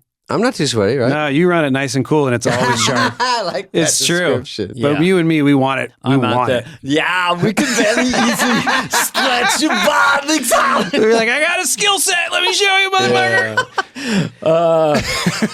All right, you get one Kristen last one. Wiig is, Also, my friend, and one of the greatest. Yeah. Yeah. yeah, agreed. one of the best. Yeah. When I was doing Regis out there, I was guest hosting and just kind of rehearsing all week. And then she comes in as Kathy Lee with all this stuff. It was like I Yes. was kind of almost starstruck by the meticulous business she had, her energy, she was hypnotizing this other rhythm. It was really interesting to be around that. She's kind of like Steph Curry of SNL, where you're like, she's super quiet and seems kind of just keeping to herself, and then all of a sudden you realize she's been fucking working hard and is an absolute beast and ready to unleash. And like as soon as that audience is there, you're like, oh shit, I got to get out of the way. Oh, she has been thinking about this. Is it okay to mention your wife is a famous musician? Yeah.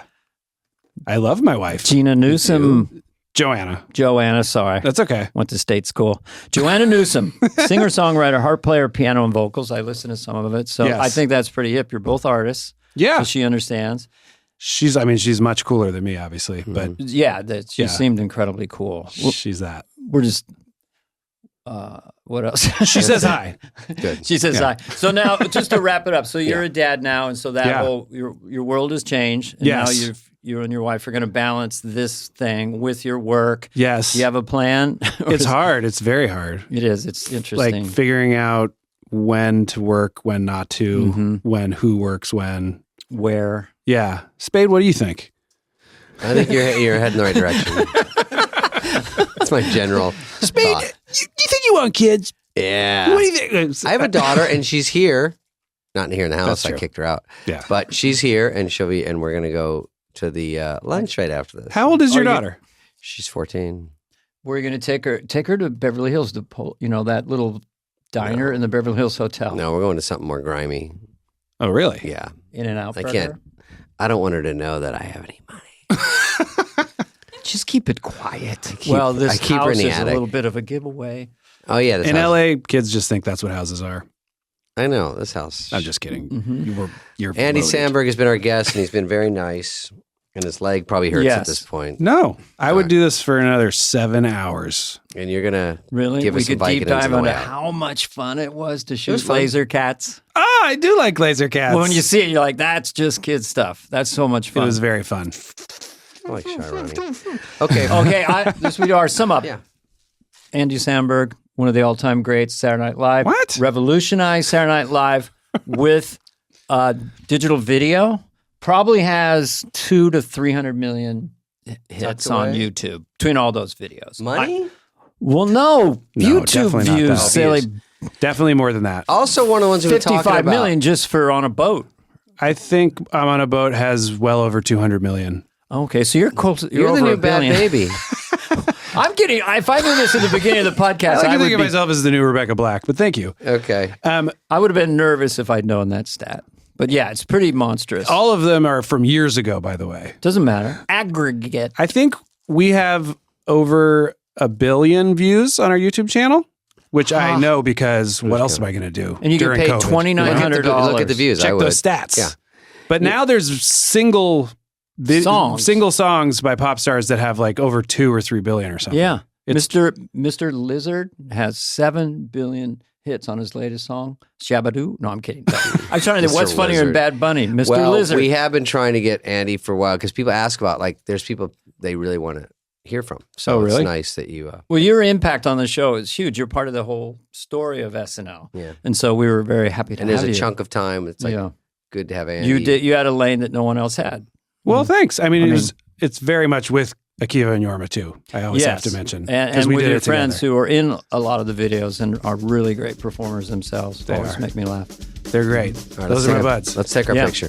All right. Thanks, Andy. Thanks. I'm just allergic to In them. San Ynez, to the there's bites. tons of tarantulas. I hate it. And they're like this. Get fucked. And they go, it's mating season. And the thing is going like And then they look at one you. foot every 2 minutes. I go, what is he sprinting towards someone to have sex with? Because Gee, talk about the slow plays. Like, no, they really walk weird there, but they're slow. But they're in our house up there all They of a go like sudden, this, too. creeping around.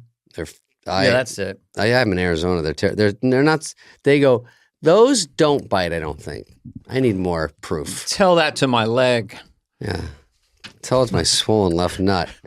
I knew you were going there. I know, it's horrible. Tell it to my scrotum, okay? Dude, Nothing like a shark bite on Here's your Denny lower Johnson. testicle. Remember What? Denny Johnson? Denny Johnson, He of goes course. like this. The other day, he's got a van to travel for stand-up. He goes, the other day I slammed my finger in my van. It got all big and purple and swollen, so then I slammed my dick in there. That's a great line. I know. That's just a great joke. He's the guy that said he wrote his whole act in one night when he was fucked up or something, and then he always has done that's when you could do your same act. I was going to ask Leno that if that's true. There is a thing, a poison in a way, that people get 20 minutes the first week, literally, and then ride it for a half century. That's what they used to be able to do. You just travel with it. Three Stooges never changed their line. For a half century. They went on the road because they got nothing for their shorts. And they just... Tom Segura. Oh, no. Now we have a theme. It works. Well, I like the hand thing. It works again. Tom Scrotum. What is his name? Tom Scalacco. Tom Scrogoga. He is... Tom Segura. He's Bert Kreischer's friend. Ooh, we're buddies. Gross. 2 bears, 1 cave. You think by this point they could buy a second cave, okay? You know, I went to Sunglass Hut the other day. I go, this place is doing pretty well. I think they can move into a building. Tom Segura. Does well. By the way, everyone at the funny. airport looks like Bert Kreischer. I realize it's these big dudes with hats. Where's I Gate know. 18? I'm like, hey, Bert. Hey, Bert. Everyone's Bert. He Then did 2 who's- bears. You did Bert's podcast, right? I did the half a cave and a kind of bear guy or something. I did one igloo. I was in Tom Segura's seat, I guess. Oh. So I did 2 hours with Kreischer. Jesus Kreischer, Carvey. That is good for a dentist. Kreischer.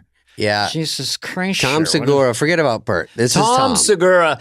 Well, let's just state some facts. The guy is a great stand-up. Yep. Great stand-up. Check him out on Netflix. Great podcast. Got in early. Does with his lovely wife, Christine. And they have a big one called Your Mother's House.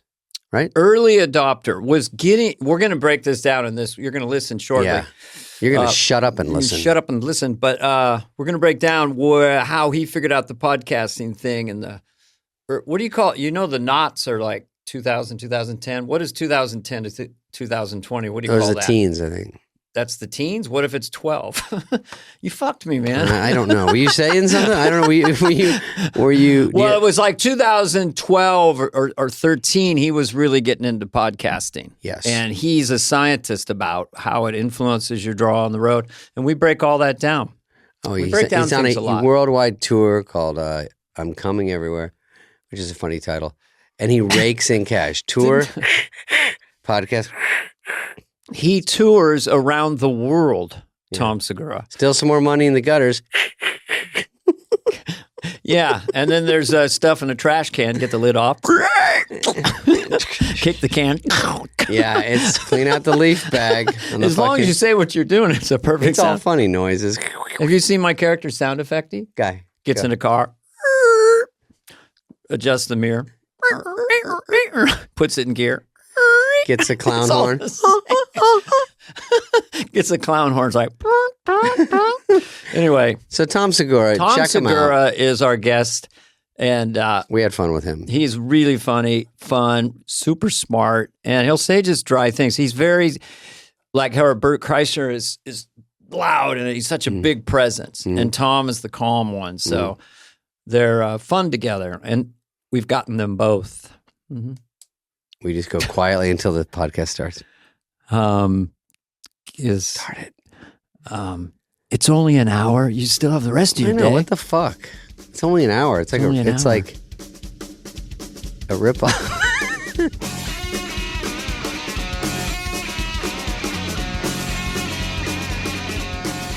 I don't know why when we execute prisoners, it doesn't go well half the time, and they come back alive. They and stuff. don't I mean, have it wired. Can you choose to be exploded or just hit in the head with a sledgehammer, or Mike Tyson with a free punch? That's how I want to go out. That's it. That's a great idea. And I don't That think they is. really give you choices anymore. And they should. You should be able to say, You should pick from 100 things. how would you want to go out? Well, first I would Wow. want to just chug a quart of vodka, probably. I mean, I'd want to get really anesthetized. I've had operations where I'm coming to on morphine, and they could have just chopped me in half. I couldn't care less. So I'd get vodka, morphine, Yeah. and then I would try to run 100 miles in the desert. Oh, Jesus. okay. So Yeah. like you'd want to accomplish something. Right. Yeah. I don't know. I wouldn't have lofty goals anymore. I don't know. What about you, Tom or David? What do you guys got? I mean, The feel good podcast of the year. I'd like to see like if I could like really take a stab at, How many does it take? Like Woodsy the Owl when on the pop commercial. Mhm.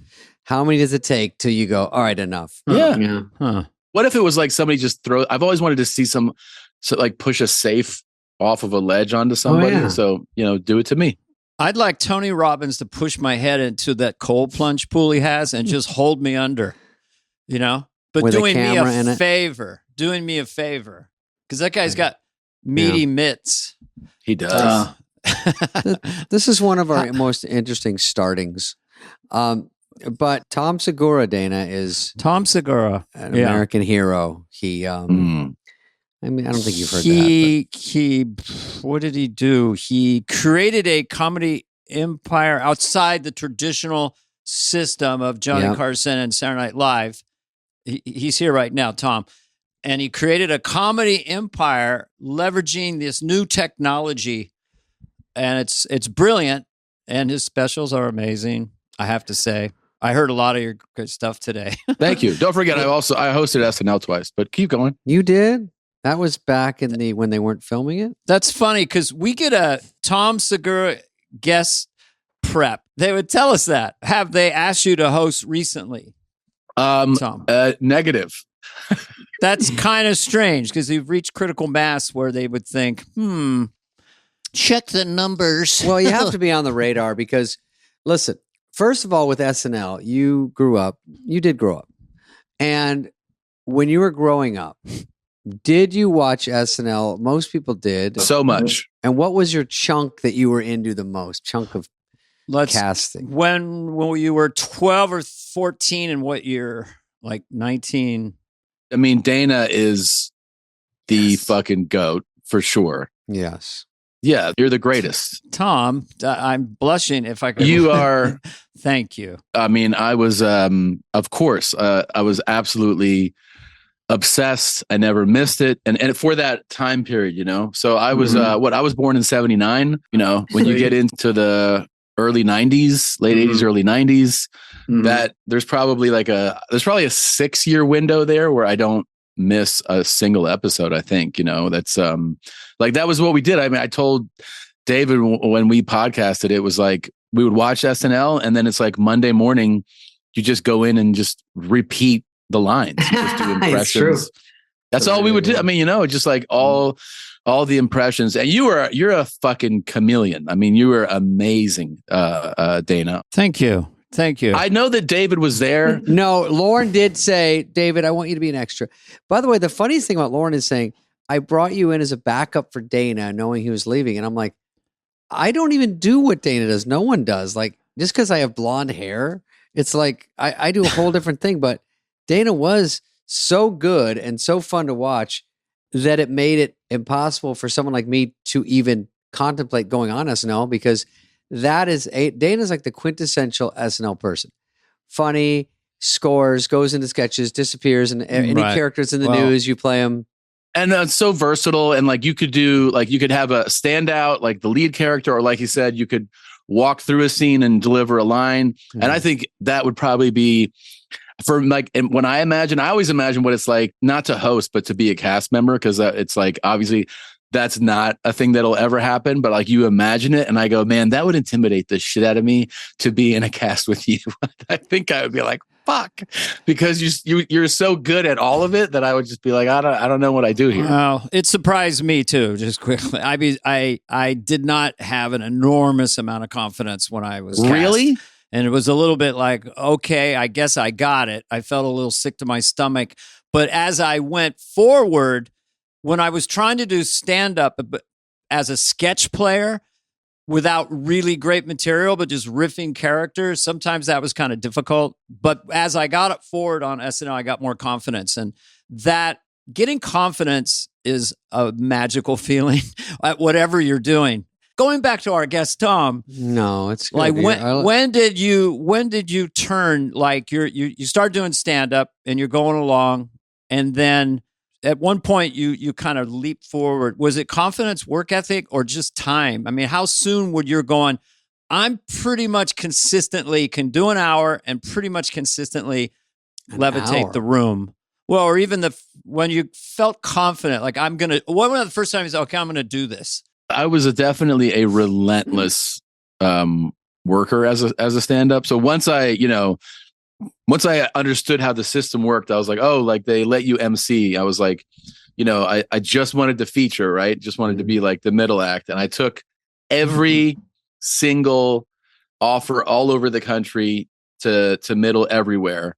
And then when I cracked headlining, I just kept doing it so aggressively. Like we just worked. Like I never took, I hated having a week off. So I not like anybody enjoys that, but I'm saying it was just like a relentless pursuit of it. And then you kind of feel like, yeah, there's a thing where you go like, oh, I'm proficient at this. I know how to do this, but you realize it doesn't matter if people don't know. Like people would come to the shows and have a good time, but you're like, man, this thing's not going to change unless people buy tickets, to see you. Yeah, it's like You're just there because they're coming to a comedy club in general. exactly. But you need them to switch and go, because they used to have mailing lists and stuff, and maybe you did that. Oh, I did. We call it, obviously they call it papering the room. It's like the club goes, hey, we're at this is the Omaha Funny Bone at the mall. And they just reach out to their list and they go, here's the act this week. And people go, who's that? And they go, well, it's a free ticket. And that's what I did. I just did those for years and years and did those over and over and over. But you get to the point where you're like, hey, I feel like I could sell a ticket if people knew who I was. But the only thing that was doing that at the time was just specials. You have to get like a special out. And that became just my goal, was to get an hour special out. And then when it did come out, it did change things for me. First one changed things? Yeah, well, the half hour did. That's the funny thing is I remember the producer at Comedy Central. I'm in New York and we're shooting Comedy Central Presents, which was like, I thought, a huge goal, right? Because every comic that I looked up to had a Presents. And I shot it and it went well. And I remember the producer pulling me aside going, this is going to change your road work. And I was like, really? And I got so excited, but I tried to keep it inside. I was like, oh, thank you so much. Oh, thank you, God. And it came out. And when it came out, I saw like some stuff on social media or whatever. And then I was like, well, what's about to happen? And I called my agent and I was like, hey, I want to work this club. And he's like, okay. And he called and he goes, yeah, they said no. And I go, but I have a Comedy Central Presents. But I did a game changer. They don't care. Everyone says game changer. My agents every year used to go, this is going to be your year. And I go, you fucking liar. Yeah. You say that every year and it gets me, actually, I believe it. I go, this one? They're like, yeah. I go, like they know something. I go, they just say that to shut you up. And I'm like, oh my God. Well, what should I do to prepare? And then that's what you were doing, is like, I got a Presents under my belt. That's funny when people go, you do a premium blend, you do a Presents. That's the lingo. Dude, yeah. And I really thought like this is going to be a real thing for me. Like this is going to make things different. I really did. I agree. Do you think that's your famous? You go, I will be famous starting tomorrow. Did you, from that first half hour, did you feel like I'll just get better? Or did you work even harder, or how did you keep improving from that point? Because the writing I'm seeing now is so, as good as it gets. It's a bit you're landing, and the acting you're doing in it. When did that come up? Was it sort of the first one that went on Netflix or something? Did you make leaps even, or was it just exposure? You were already completely I think I always stay, it's funny, you're around comedians obviously all the time, right, as a comic, and you realize what a disease the bitterness of these guys. Yeah, never hang out with comedians. I hate you guys. Yeah, it's like they're just like miserable about, they're like, shit just never worked. And I always tried to stay away from those like that, or at least you can't stay away from it, but you go, I don't want to embrace that. Yeah. And so I told myself that I was like, well, if this didn't change things like the way that I go, it's the next thing. And the next step up would be the full hour. So I was like, I need to do an hour special, which again became like my sole goal. And And I only cared about being on Comedy Central because that was the spot. I was like, it was 2013. I was like, it's got to be Comedy Central. And we invited Comedy Central to see it. And they literally said, well, there's not really a theme. That was the feedback I got. Oh, really? I mean, I told my manager at the time, I was like, I think the theme is jokes. You know, Tom, I'm more like that too. I look at some people's act and I go, when they do a whole special about something, I'm baffled. Yeah. I can't even come up with jokes about when you have the whole playing field. You can do a joke about anything in the world. And then when they go, I'm going to do them about my divorce, the whole thing. And you go, the whole thing. Holy shit. And I still can't, all my hours are like bit about this, bit about that, I mean, it's never like, here's the cohesive. Yeah. So we ended up shooting it on spec and we still sent it to Comedy Central. Oh, I love it. Because they only seen like a version of it at a club. And I go, right, here's the finished product. And they said no again. Wow. So how does Tom Segura, because I like to use the name in that context, how do you deal with that kind of rejection? Are you bummed out for a week? Or because I auditioned for SNL once and I followed Kennison at the store and it was a death trap and a death set. And I was kind of, I wouldn't say clinically depressed. I wouldn't label myself as depressed, but I was really, he was so good. I was bummed out for a couple months. Just that's that. So when you hear no, now it's 2 times in a row. Are you pretty resilient? Obviously, you wouldn't be here. Do you take a knee for a day? I mean, you have a couple of beers. I mean, how do you process it? I'll show those motherfuckers. Might be a good way to go. I'm definitely bummed. I'm definitely, in the moment, a little bitter. I'm definitely like, this is such fucking bullshit. I'm looking at the ones that they did choose, and I'm like, you took this piece of shit. Oh yeah, I've done. There you that. go. You look like De Niro for a second. You took this piece of shit. Fucking piece of shit. That's your hilarious theme act you love so much. Also, like, what's the theme of this fucking dog shit? Yeah. Oh, the theme is dog shit. Okay. And then I actually got, I've said it before, but like the same call where I get the news that they're passing, I'm just on the phone. I pulled over. I was like out in La Cienega and I pulled over and I was like, okay, I'm just listening. He goes, and then he goes, by the way, we sent it to HBO. And I go, seriously? And he goes, yeah, they said no too. And I'm like, oof. Okay, why would you even tell me this? And then he's like, sent it to Showtime. They said no. No, across the board. I'm like, cool.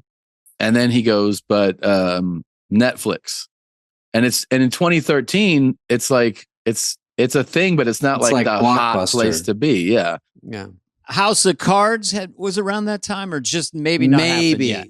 Because that was a big sea change. House of Cards, they're doing Kevin Spacey's going on Netflix. You were right at the edge of it, right? Yeah, I think it's close, but I don't think it's out yet.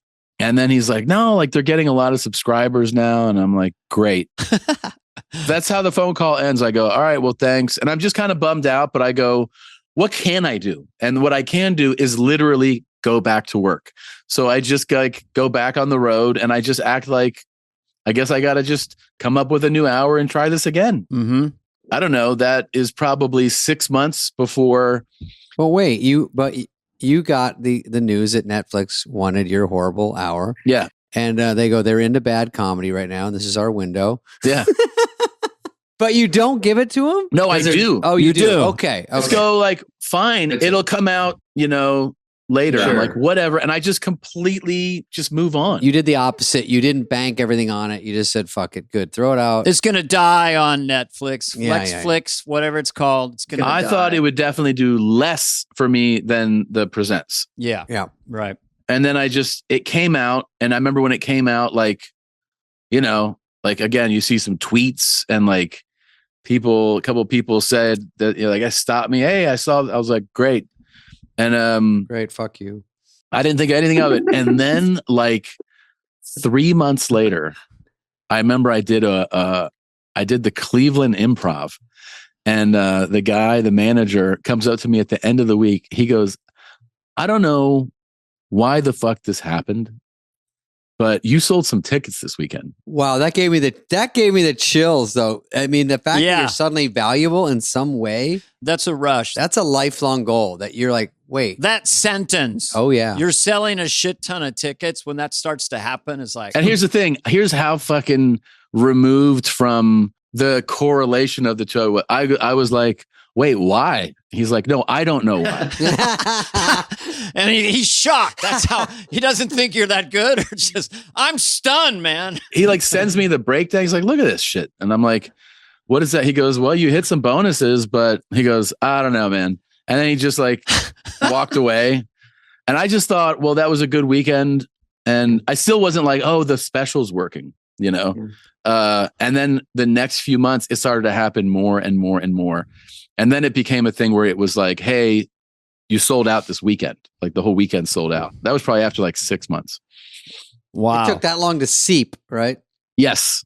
Yes. Wow. And that was the one called Completely Normal, 2014. Yeah, we shot it in 13. It came out in 14. And then by 15, I was just doing, by the end of 14, I was selling out clubs. And then in 15, I was doing like rock clubs and, you know, like one-nighters in like small theaters, or just like, I could like I could go to like a club on a Monday and just, they'd give me the door and I would just, you know, I started to work like that. Like casinos too, right? Man. Casinos are where it's at. Yeah.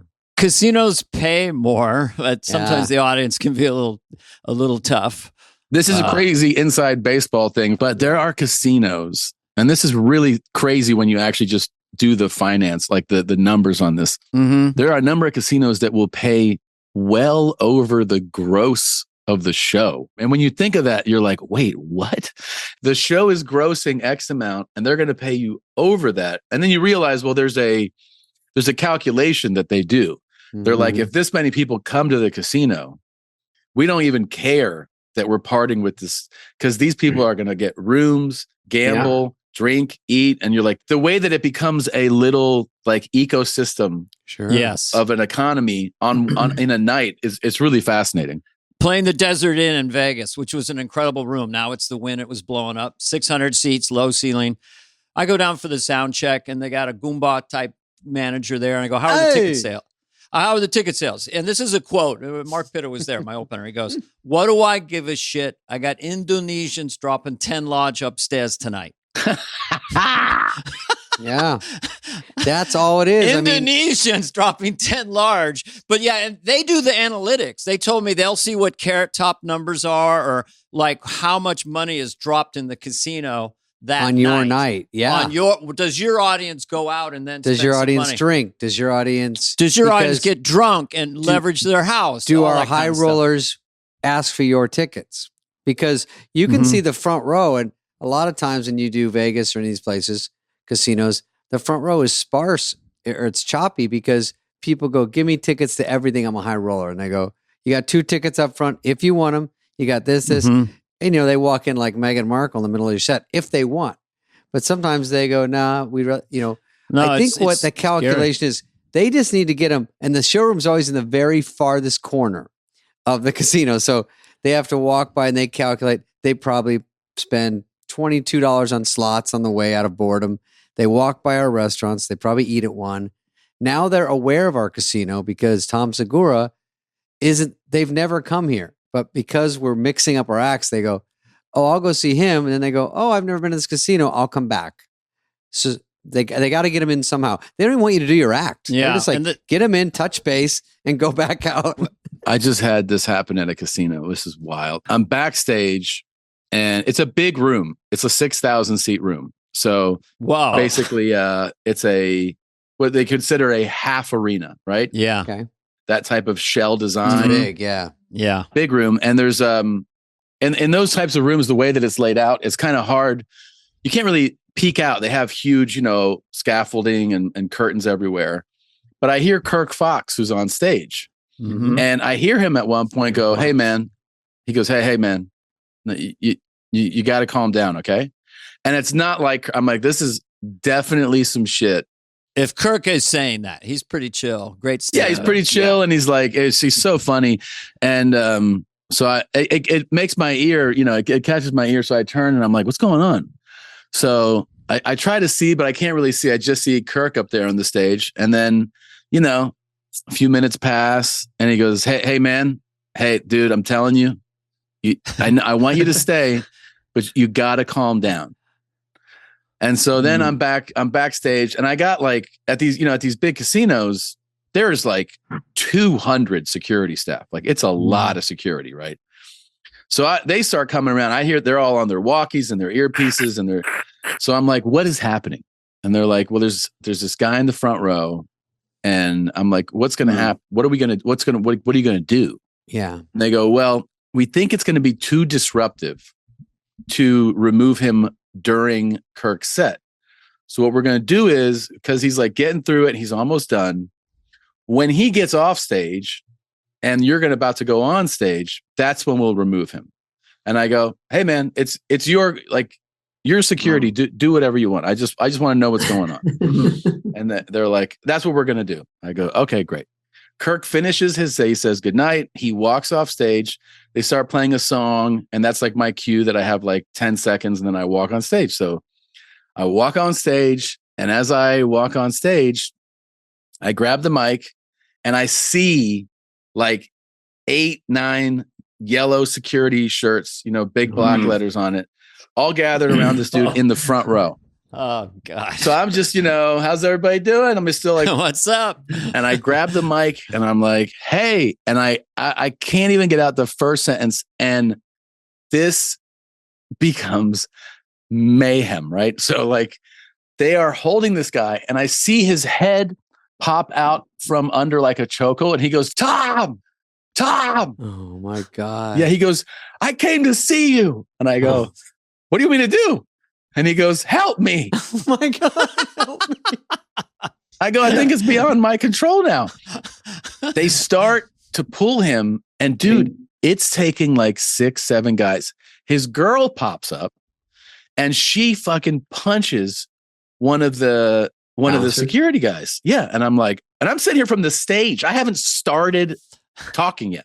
Everyone's watching, and you're all just watching. Yeah. And there's the Jumbotron. Watching you watch. Yeah. And I'm just like, you got to be kidding me. She turns and starts yelling at me too. I go, what do you want me to do? She takes her beer, throws it on one of the security guys. Smart. The guys start dragging the guy out. And when they drag him out, he takes them into an aisle. So he drags security guys into an aisle. I see shoes come off, pants come off. They finally get him stood up. Underwear's off. He's fully naked in the arena now, right? It's Conor McGregor.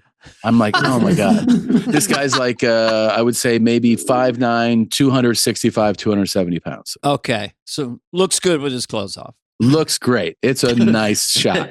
I'm able to put like the show back on the tracks. I finally get off stage and I'm like, dude, that was the fucking wildest opening to a show I've ever had. And they go, yeah, the cops here, that guy's in jail, blah, blah, blah. Like half an hour later, we're walking through the casino. There's the guy. No. There's the guy in his, and I'm like, how is he walking around? You betrayed me. He doesn't see me, but when he walks by, we're all like, that's the guy. And we talked to one of the security people, high roller. He's a front row high roller. Whale. Yeah, he's a whale. They're like, yeah. I go, this dude like knocked one of your. And then what they get away with, unreal. They're like, yeah, 10 grand a hand, dude. It's fine. It's totally fine. Willing to look the other way. So how long did it take you to feel like you're doing your set then after he goes out naked and they're screaming and fighting? Did you go into your set, or you do like old club stuff where you kind of do a quasi crowd work? The funny thing is, it's always less time than you think. Like in your head, you're like, that was 10 minutes. It's really like 3. But 3 minutes of talking about something that's happening in the room is a long time. And it's not jokes, and you're in uncharted territory. You don't know if it's funny, and you want to just start going, anyway, dogs are funny. And everyone goes, oh, we're back in the act. Did you get an angle on it, Tom? Because your experience. Because a lot of times I would intuitively go from that guy's point of view. Let's go to the show tonight. It's going to be great. Or just find an angle about it, I was making commentary about it. I was asking, when I was asking, like, I would see big muscular dudes, like, where were you? We needed you like a moment ago. Okay, there you go. Anytime that I would say something in the act that referenced like somebody who is out of their mind, drunk or drug, I'd make reference to the guy. He was like a callback thing. Oh, built-in callback is nice. I would also tell the people how I would reference other popular comedians and how they would not have gotten that at one of their shows. I was like, oh, that's your crowd. And that every night you have some naked guy fighting security guards. It's not a thing. I was like, you think you're going to get this at a Sebastian show? You know what's good? Dana, do you ever do this one where you go, these guys that work their jokes in, they go, they go, where are you from? And the guy goes, he wants to hear Cleveland. And he goes, Cincinnati. He goes, this guy last night was from Cleveland. And he said, and you go, was it always last night? And I go, I see the guy 7 nights in a row say it. I go, oh, that's just part of his act. If it's not what he wants to hear, or you could go, this guy last night started some shit in the front row. And then you say that for 3 years. Everything's last night. Or what is the town that you mentioned that'll get a big reaction? Like I was in, Bucks County and, whatever town away, that just gets a huge laugh. In Fresno, it was Merced, I think, or, it's just. You have to be a reliable person, Dana. They give you the wrong one and it bombs. Yeah. Just to fuck with you. It's like at a corporate gig when they go, make fun of the crowd. And then the guy goes, I know everybody here. You know what's funny? Talk about our VP of sales. He has 3 balls and beats his wife. Say something about that. And I go, well, I don't know. And then you say something and everyone's like, what the fuck are you talking about? And the guy's like, isn't that hilarious? And you're like, no. Jim has MS, but he's got a sense of humor about it. He really laughs about it. And you're like, oh, okay. Yeah. So I remember Jay Leno telling me he was doing a corporate date and he's just making fun of some couple. A lot of people, they hook up when they're on the road, this and that. And then the woman was next to the guy and she's got up and screamed and cried and ran out. It's just like, you don't know what you're touching. Tom, when you were doing this with the Dana, I'm sorry, I have to go back. The information you didn't have, which might have helped, is what went on for so long. Was he pushing people? Was he yelling? I found out. So when all the shit finally came, I was like, Kirk, what was happening? He was like, dude, and this is one of the worst things people think about, about heckling and stuff. He was repeating everything that Kirk said back to Kirk, but he's in the front row and loudly. So like, Kirk would be like, and then, I rode the bus. He'd be like, you rode the bus. Ha ha. The bus. So he was just like, hey man, like you just got to relax. I just had that at the Comedy Store. The guy, I don't even know if something was up with him, but he looked like he was having a great time. And he just kept saying my punchline after to the people around him. It's the worst. But everyone hears it and it stops my next setup. And I'm like, I go, hey man, I try to be nice. And when they kicked him out, he was the same thing. He's like, David, Tom wouldn't help me, but would you? Would you? God. But he did say, hey man, he looks up to me. And that's the weirdest feeling. I'm like, I have to let you go now. I had a guy on the balcony scream. Like, I don't even know what's going on. It's a balcony. It's a melee now. Theater. This is a different show. So I'm just on stage and he just starts to yell, they're throwing out the wrong guy. Right. And I'm like, what? And he's like, they're throwing out the wrong guy. Wow. And I go, I don't know. It sounds like the right guy to me. Like all of it too is always related to just booze. They're always just drunk. Yeah. Yeah. That guy in the front row was drunk. This guy's drunk. Yeah. It's always alcohol. I sometimes will get, because of church lady, just someone in the back about every 10 seconds just going, lady. Throughout my set, lady. So gross. Yeah, that's why we love stand up. When you have a hot, is when they start yelling at each other, and it's pure chaos. This guy's like, "Hey, shut the fuck up," and he goes, "Fuck you." Yeah, and I go, "Yeah, I love when the audience is heckling each other. This is fucking amazing." Or that you look over and they're standing at the edge of the stage. A drunk guy, 6'5", is just standing there. He's on the stage with you now. Do you hold your ground? We ask comedians, do you hold your ground? I don't. I said, you got it. Go ahead. Some people, if they have a guitar, they'll fight or try to fight for the stage. If someone storms it, I leave. But you look pretty like you could handle yourself physically, Tom. You probably could fight a heckler. I don't know. It depends on if he's 6'5". All right, make him 5'10". Right. Oh yeah, I'm taking the mic stand and swinging it at him for sure. Yeah, let's go, man.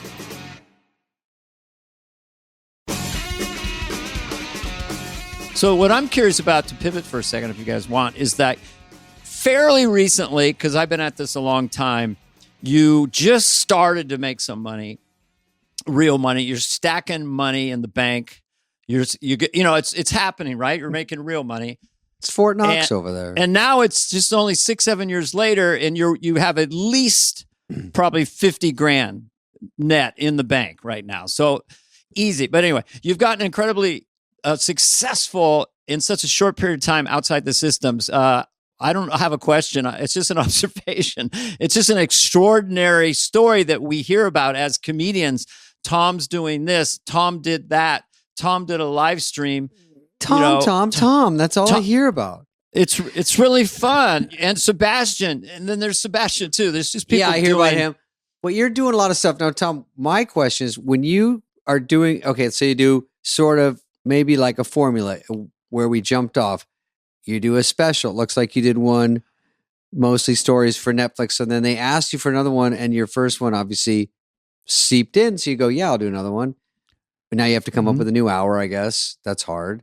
So you do that. And now it's a system. Are you starting a podcast around now, or did you have it? I started the podcast 3 years, almost 3 years before the first special. Okay. So 2010 or 11. Okay. Late 2010, I started the podcast. Okay. The cool thing about that was those definitely started to feed each other. Sure.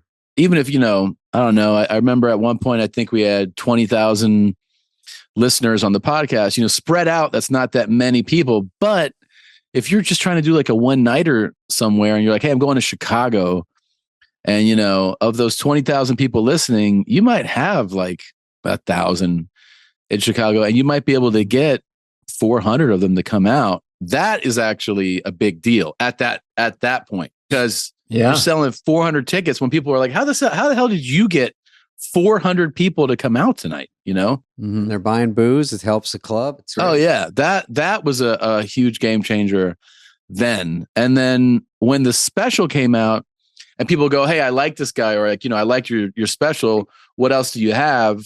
And, they discovered the podcast, some of them like it, some of them don't, but you're definitely bringing in a new audience of people. So those have continued. Every special and every year of the podcast, they've continued to grow, and they feed each other. And now there's just tremendous amounts of money. Yeah. Well, we're rich too. I know. No, I mean, I grew up incredibly middle class, barely. David, his nickname is Silver Spoon. It was always easy. My parents were both strippers. I made money. I got paid in ones. I slept on a bed covered in ones every night. My mom would throw them out at me and my dad. Tom, you will get to this other stuff too. I have a lot of personal questions I have to ask you off camera. You had a good year, Spade. Don't lie. No, I'm fine. Well, I did an HBO special years ago, and that really didn't affect stand-up because I wasn't doing it much. I was on Just Shoot Me and stuff. But I wasn't out that much, so I do the Improv in Irvine or San Diego or something, which is great. But I wasn't really making a lot of money in stand-up. And so I didn't really capitalize off it, other than it made me more known in some way, I noticed with Tom on the Disgraceful one, where the audience gave you a standing ovation, that was the 2018. That seemed to be another giant leap. Yeah, that propelled the next tour to... Each tour has gone like another level. I mean, the current tour was a huge leap from the 2019 tour. I looked at it. It's kind of unfathomable. I'm coming everywhere. All over the world. But I think going for my own head, the theme idea. You are the message. Your likability and relatability, and you can. it's you can see where the audience go, that's our guy, because you're going into territory where you're working completely clean, and then you'll also just surprise everybody and go wherever you want to go, and then you'll make it okay. I get your popularity. I've spent a day watching all your stuff, so thanks. I understand it. You are politically incorrect, which I think in some of your stuff, which is a blessing. But you don't lean on it. Yeah, I think I don't know. There's this thing. I'm sure it's not anything new, but I just always tried to. I remember people saying early on, they're like, just the thing you have to do is say things that make you laugh. Like, don't go. Yeah. I wonder if people will like this, and I'll say it. Like, I try to stick to like genuinely this point of view makes me laugh. This story makes me laugh. If I think something is. I'm talking about like a societal norm is worthy of mockery. Then like, I go for it. I think I feel like mocking this. So then I just do that. But I'm not doing it because I hope this audience likes it and this one won't. I try to stay honest to what makes me laugh.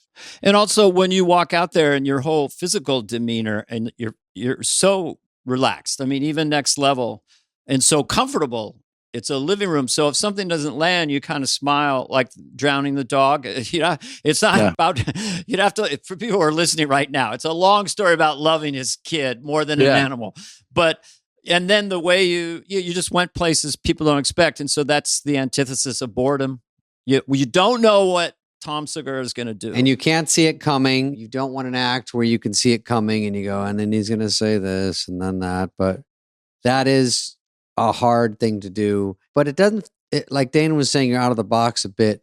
So you're sort of underground, but famous. And then, and you make a ton of money more than most people that people know of that are, household names. And you've done it on your own terms. And also, I don't think you are as worried about getting canceled because what are they canceling you from? You're your own boss, your own podcast. What am I going to get not hired to do? Yeah, you're your own show. You have 54 podcasts. You have Dana. His tour is called "I'm Coming Everywhere." It's funny his name. I heard you talking about that, and I heard you talking about taking a private jet, which is hard to talk about, of course, but it is fun to talk about because you're right that in some of those instances, there's almost no way to get to where you got to go. Here's what I actually explained on a couple of podcasts was the fact that if you're touring as insanely as I'm talking about the logistically, I go, I don't have to charter a plane, but I go, what I would have to do is reduce this tour. Like there would be no way to go. Yeah. I'm doing Ottawa and then Spokane and then Eugene and then Boise. Like I go, well, you just can't do that if you're flying commercially. So we would just change the tour. Sure. I mean, it's what you want to do. And if you can factor it in and you're making enough, it's fine. It's really just all a numbers game. And if you, on my tour, I don't do it as hitting the pavement as hard as you. But when I do it, and I have 3 nights in a row, usually, if there's a connection involved, it's already a red flag because it's a red flag. With no one coming to work lately, COVID, canceled flights, you're like, I don't like going the day before every show because that's such a production. Then you're there all night, then all day again. So decisions have to be made, but it's obviously private jets perk people's ears because it's one of those things that even if you're rich, it's out of your league. Like it's such an excess. It's such an indulgence. It is time travel. Like the thing that's crazy about it is you go, I can't believe the show ended and now we're in the next city and it's only been 2 hours. Like it feels like you teleported. The thing about it is you go, you don't have to do it. It does make a tour like this possible. I will say this, we don't do it like every leg of this tour, every flight or anything. The times on this tour that we've done commercial travel, 90% of them have come with an issue, meaning like delays, cancellations. It has. So every time we do it, we're like, oh my God, we're so much more appreciative of when we have been able to charter because it has screwed up almost every leg of travel that we've done with it, Oh yeah, you got to come in early then because you can't trust commercial. Yeah, and so you have a job to do. I heard that early on when Louis C.K. first did a citation 10, like, okay, I got to do this, and so we do 3 dates. So the first date would just pay for the jet, and then do the next 2 dates. That's how different it is. And in terms of your health and wellness, when you're touring like you are, like more than 200 dates a year, the multiple flights in the hotel, you could beat the shit out of yourself. Like it's not. It does. I mean, we do that travel, which obviously like makes it nicer. I bring a trainer with me, dude. I bring a trainer with me because it's trying to just keep your mental and physical health going. Yeah, it's fucking so demanding. It's just not. It shouldn't be allowable if you have the means to have a trainer and eat well and actually do the tour and end up not hurting your health.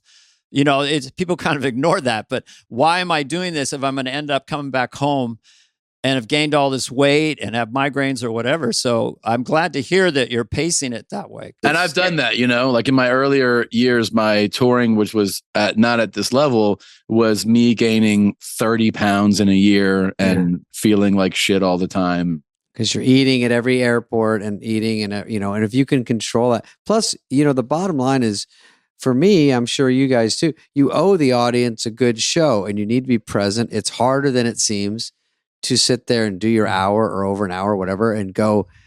It's like a play. You have to remember all the connective tissue and everything, and it has to flow. And if you're out of it a little bit, sometimes you're missing beats and just off rhythm, and they pay the price. So they're paying a lot. They're coming out. They're getting babysitters. You're like, shit, I got to get there on time. I got to be ready. I got to look okay. And I think everyone feels that. So whatever it takes. Yeah, you got to try. You got to try, man. And I always like, I don't know if you ever do this, but like you're backstage and maybe you're worn out. You're just dragging. You're like, man, it's the fucking 7th show this week and 4th city. And I'm like, God damn it. And I'll be on my phone and I'll pull up. And this is like, I guess the upside to seeing a social media thing. I'll see things I'm tagged in and you see people in the audience. Yeah. And then I see that and I'm like, oh man, they're like so pumped to be here. And it completely changes my mental state before I go. I'm like, you know what? These people are excited. I need to get excited. I need to like wake up and appreciate the fact that there's people here and like try to have a good show. But it's easy to fall into the other side, Yeah, I call it the forget to have fun problem. And if you forget to have fun and you're out there and it's not feeling right, and you go, oh, I forgot to have fun. Do you have a trick? Do you have a I used to I always say that the best version of myself as a comedian, and this is a very simple way of describing it, but I think it's that when I walk on stage in a silly mood, like me feeling silly is the best version of stand-up that I can be. But what I forget sometimes is to remind myself of that and I'll sometimes I'll see an image. And for me and my own memories, it's for some reason it's seeing Eddie Murphy in his early days, like in Delirious and stuff. Because I feel like that's a fun, silly guy. So like if I see that image, I'll be like, oh, that guy's like having fun. He's having a good time. He's playful. Yes. So I always wonder like what other people do to switch into a different headspace. Do you ever do anything to like switch your headspace? Well, the minute I come out, I probably make a fool of myself, but I put on Suspicious Minds normally by Elvis Presley, and that it seems so absurd and doesn't make any sense, and I'm coming out to that. I try to get into the absurdity of what I'm doing up there, but the first laugh kind of gets me going, but I've got, in the olden days when you're first doing stand-up, you're going, God, I don't feel funny today. I don't feel very funny. You're very superstitious. And later on you go, you can be sick. You don't feel funny at all. And then have your best show. So you get used to it, but yeah. Dane and I have a few questions about your podcast. You have your mom's house, correct? You have, that's with your lovely wife. With your lovely wife. Yes, Christina P. And who I know, and she's great. She was on Lights Out. Also, you have one with that guy. Who's that big guy? Big guy. Oh, real heavy guy. Flirt, hurt. Fleisner. Flirt was fun. And you met him years ago and was that, you already had your first podcast? Was that going into doing a second one? Yes. The funny thing was we talked about it and we threw it together, and I thought we came up with the idea to do it twice a month. I was like, why don't we do this twice a month just for fun? Sure. And within a couple months, the feedback was like, people were so into it that we were like, all right, we got to do it every week. And now we do it every week. He has to fly here. I've flown to LA to do it. Yeah. If we can't get together, each one of us will sit with a guest to do it. But it's become a huge podcast, and like, companies approach us and want us to be like their partners and things. And it's literally just the two of us just shooting the shit. Yeah. Mostly him just rambling incoherently about his nonsense. Well, it's a good team. I mean, when he had Sober October, I saw that episode, and it was just I think long term, if things are funny, it's great. But then also, you're kind of feeling a real thing happening between two friends. Like, and we're good friends. I mean, I got him. We've been getting each other crazy birthday gifts for years now. I just got him Hitler's teacup, and I got him a bust made of himself, and we always. I saw one of those in Sky Mall. They have Hitler's, a lot of Hitler stuff. This one I had to go through a white supremacist. It was a lot of work. Can I ask you about the video aspect? So did you always do it on video on YouTube, or did you ever do just an audio podcast? Audio only for the first, 2010, 11, 12. Wow. Ooh. 13.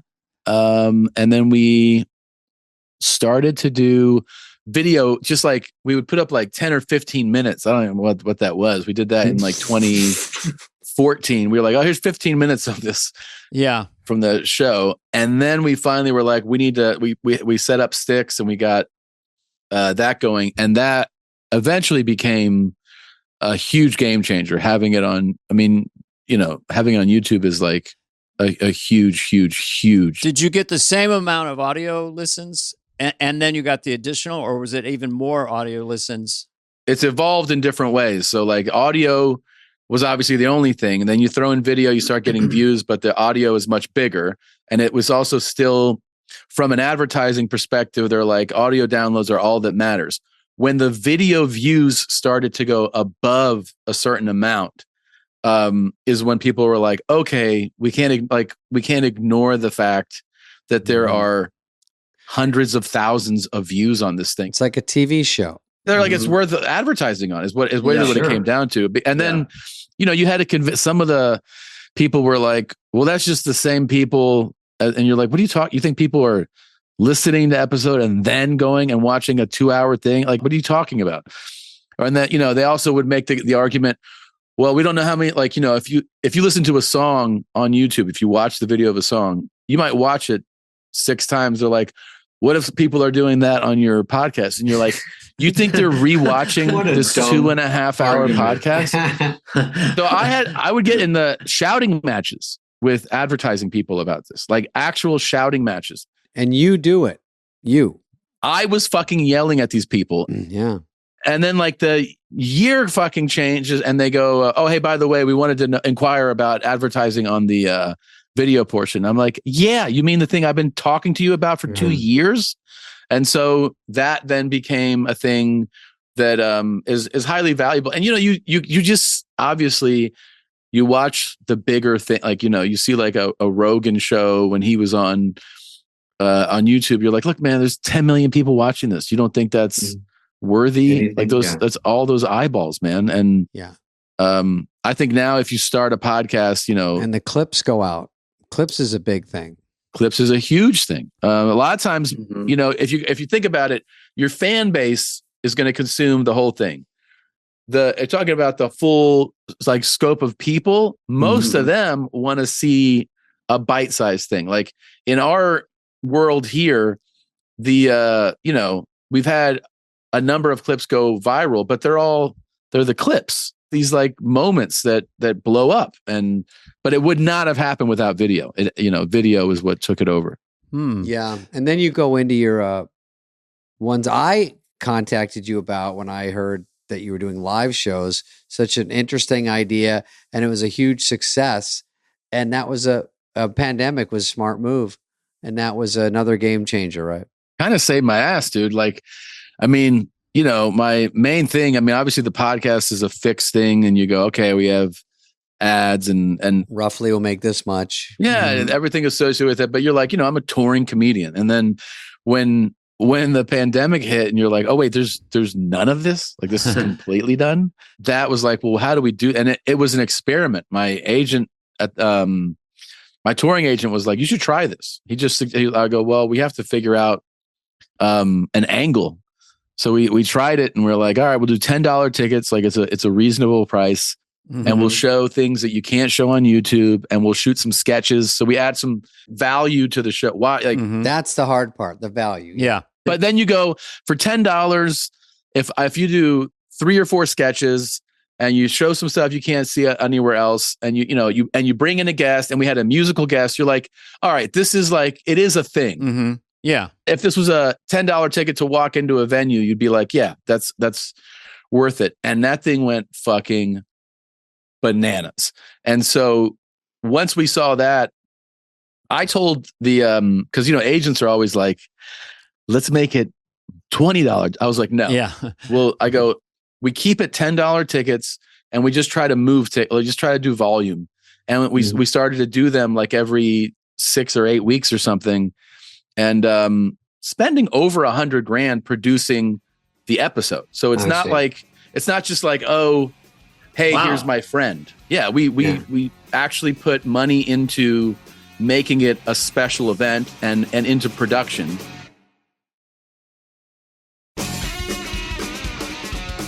Just for a second, Tom, because I'm curious about details. Where was you have 2 studios? Where were you interviewing Tarantino? Because I love that interview, which was just recently on Quentin Tarantino. Is that your studio right there? Okay. Did you get to the part where he roasted me for not reading his book? No.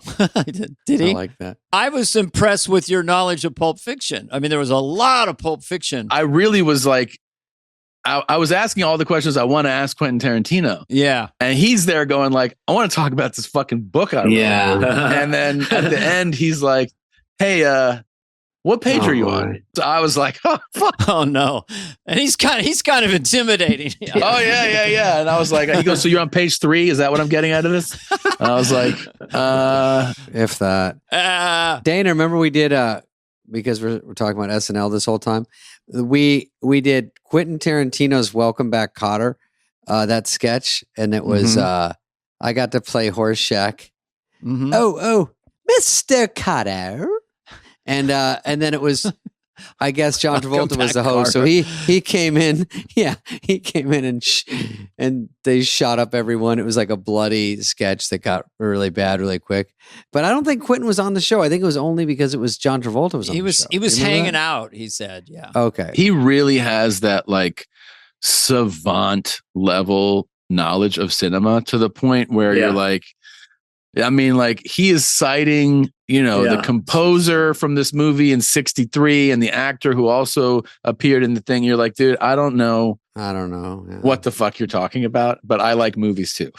I love movies, but yeah, he is the next level of next level. And the way you guys broke down that scene in Inglourious Bastards, the whole I loved it. American speaking German, that whole segment, and how he said a lot of times you'll see his scenes and there's a familiarity to them, but he's doing things and he's making them better than you've ever seen them done. And that was the case of it. And an original take on something we've seen.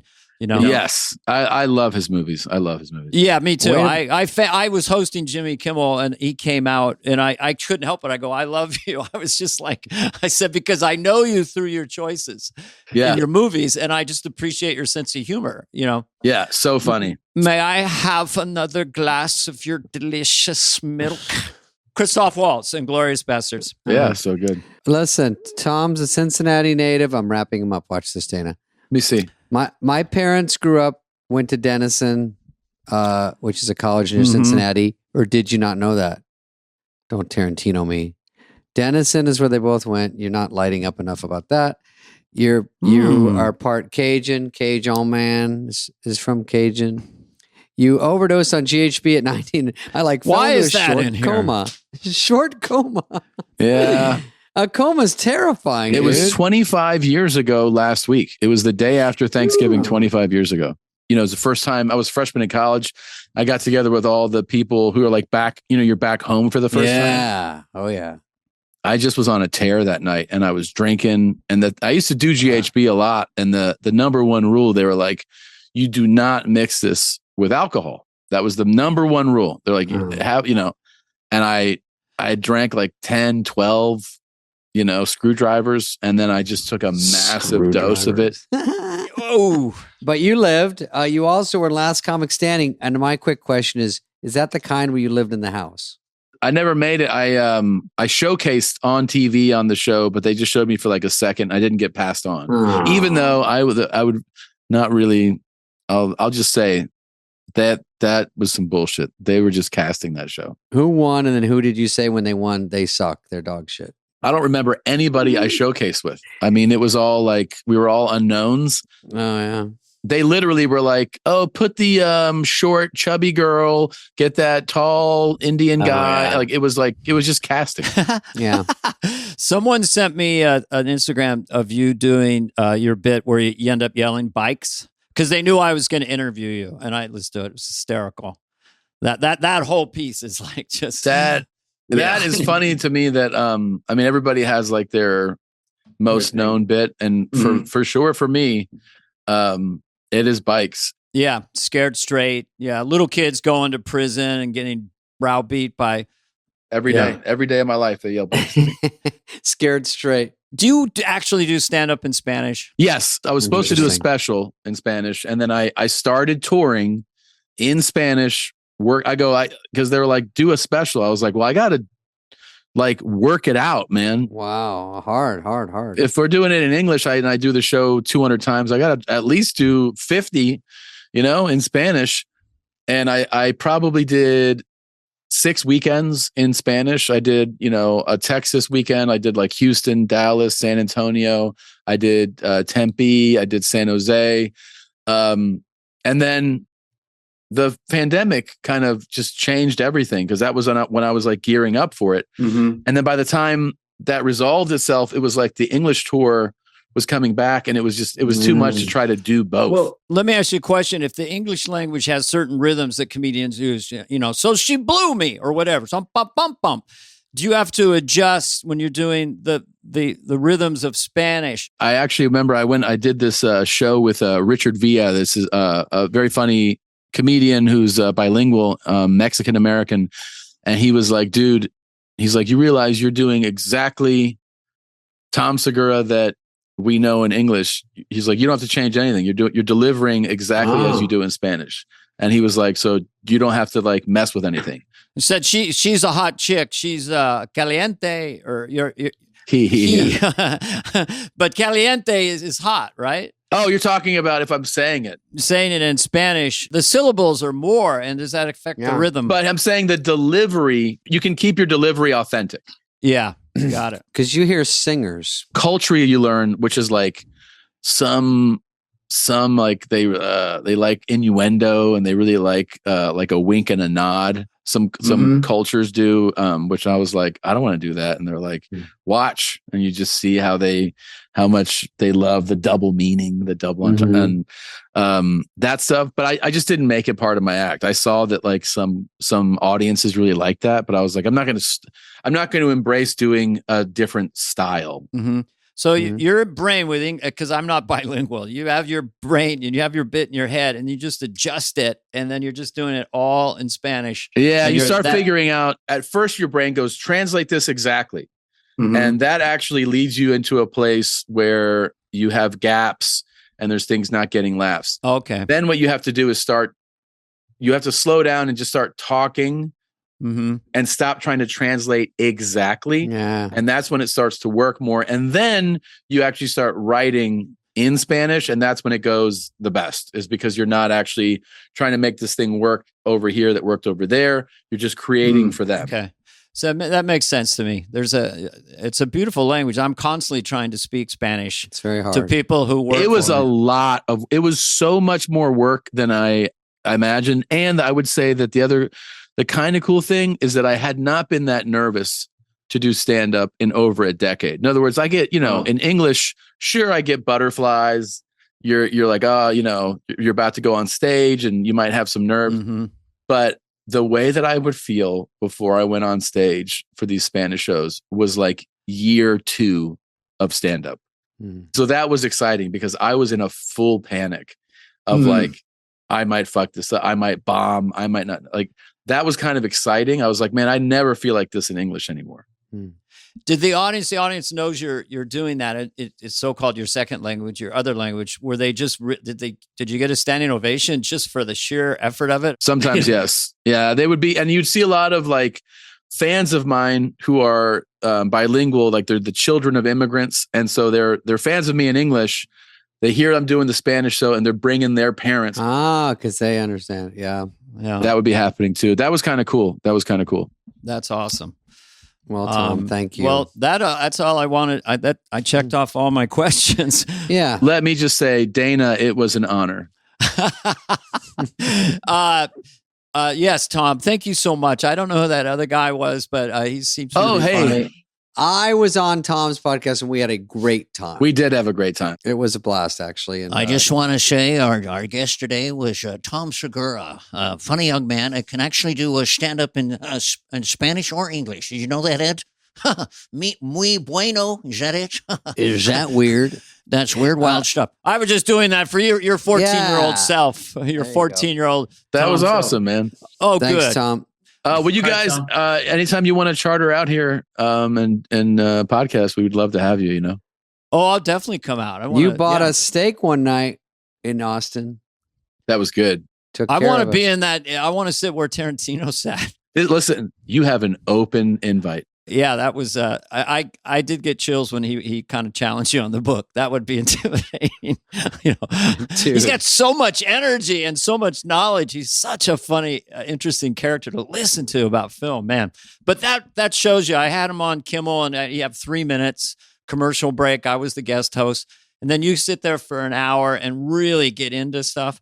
So podcasting is an extraordinary, for me, new development in the way of being authentic, and it's so much cooler and more fun than the band and the audience, which is great too. It's a big rock and roll moment, but it's like 3 minutes in, you got to get to a commercial and stuff. This is awesome. So anyway, come out to Austin, man. I will. There's a nonstop direct if I don't fly. Yeah, private. Go, Dana. Stop being like this. I will go out and do it if we can have a dinner afterwards, because I kind of want to pick your brain about what you know, because I still am trying to learn this whole world, analytics and stuff. And I feel like we just set a date.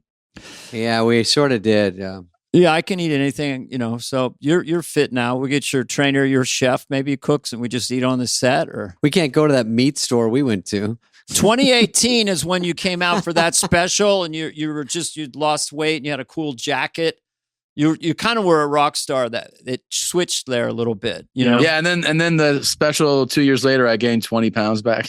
Did you really? I didn't notice on the final one. Really? On Ball Hog, I definitely gained about 20 pounds. 3 weeks ago, I shot a new special. God damn, relax. I was just so thankful that I weighed less than I've ever weighed in a special. That's all. You don't have any jokes. You're like in a mirror, just like, check this out, guy. But I think it's kind of nice if you can have a nice family and make a lot of money and be creatively fulfilled, and then also be really healthy and feel comfortable walking around on the planet. It's kind of a nice feeling. So, David, just a little pointer. All right, I feel good and light. Bye, Tom. Thanks for all the time, Tom. Bye, guys.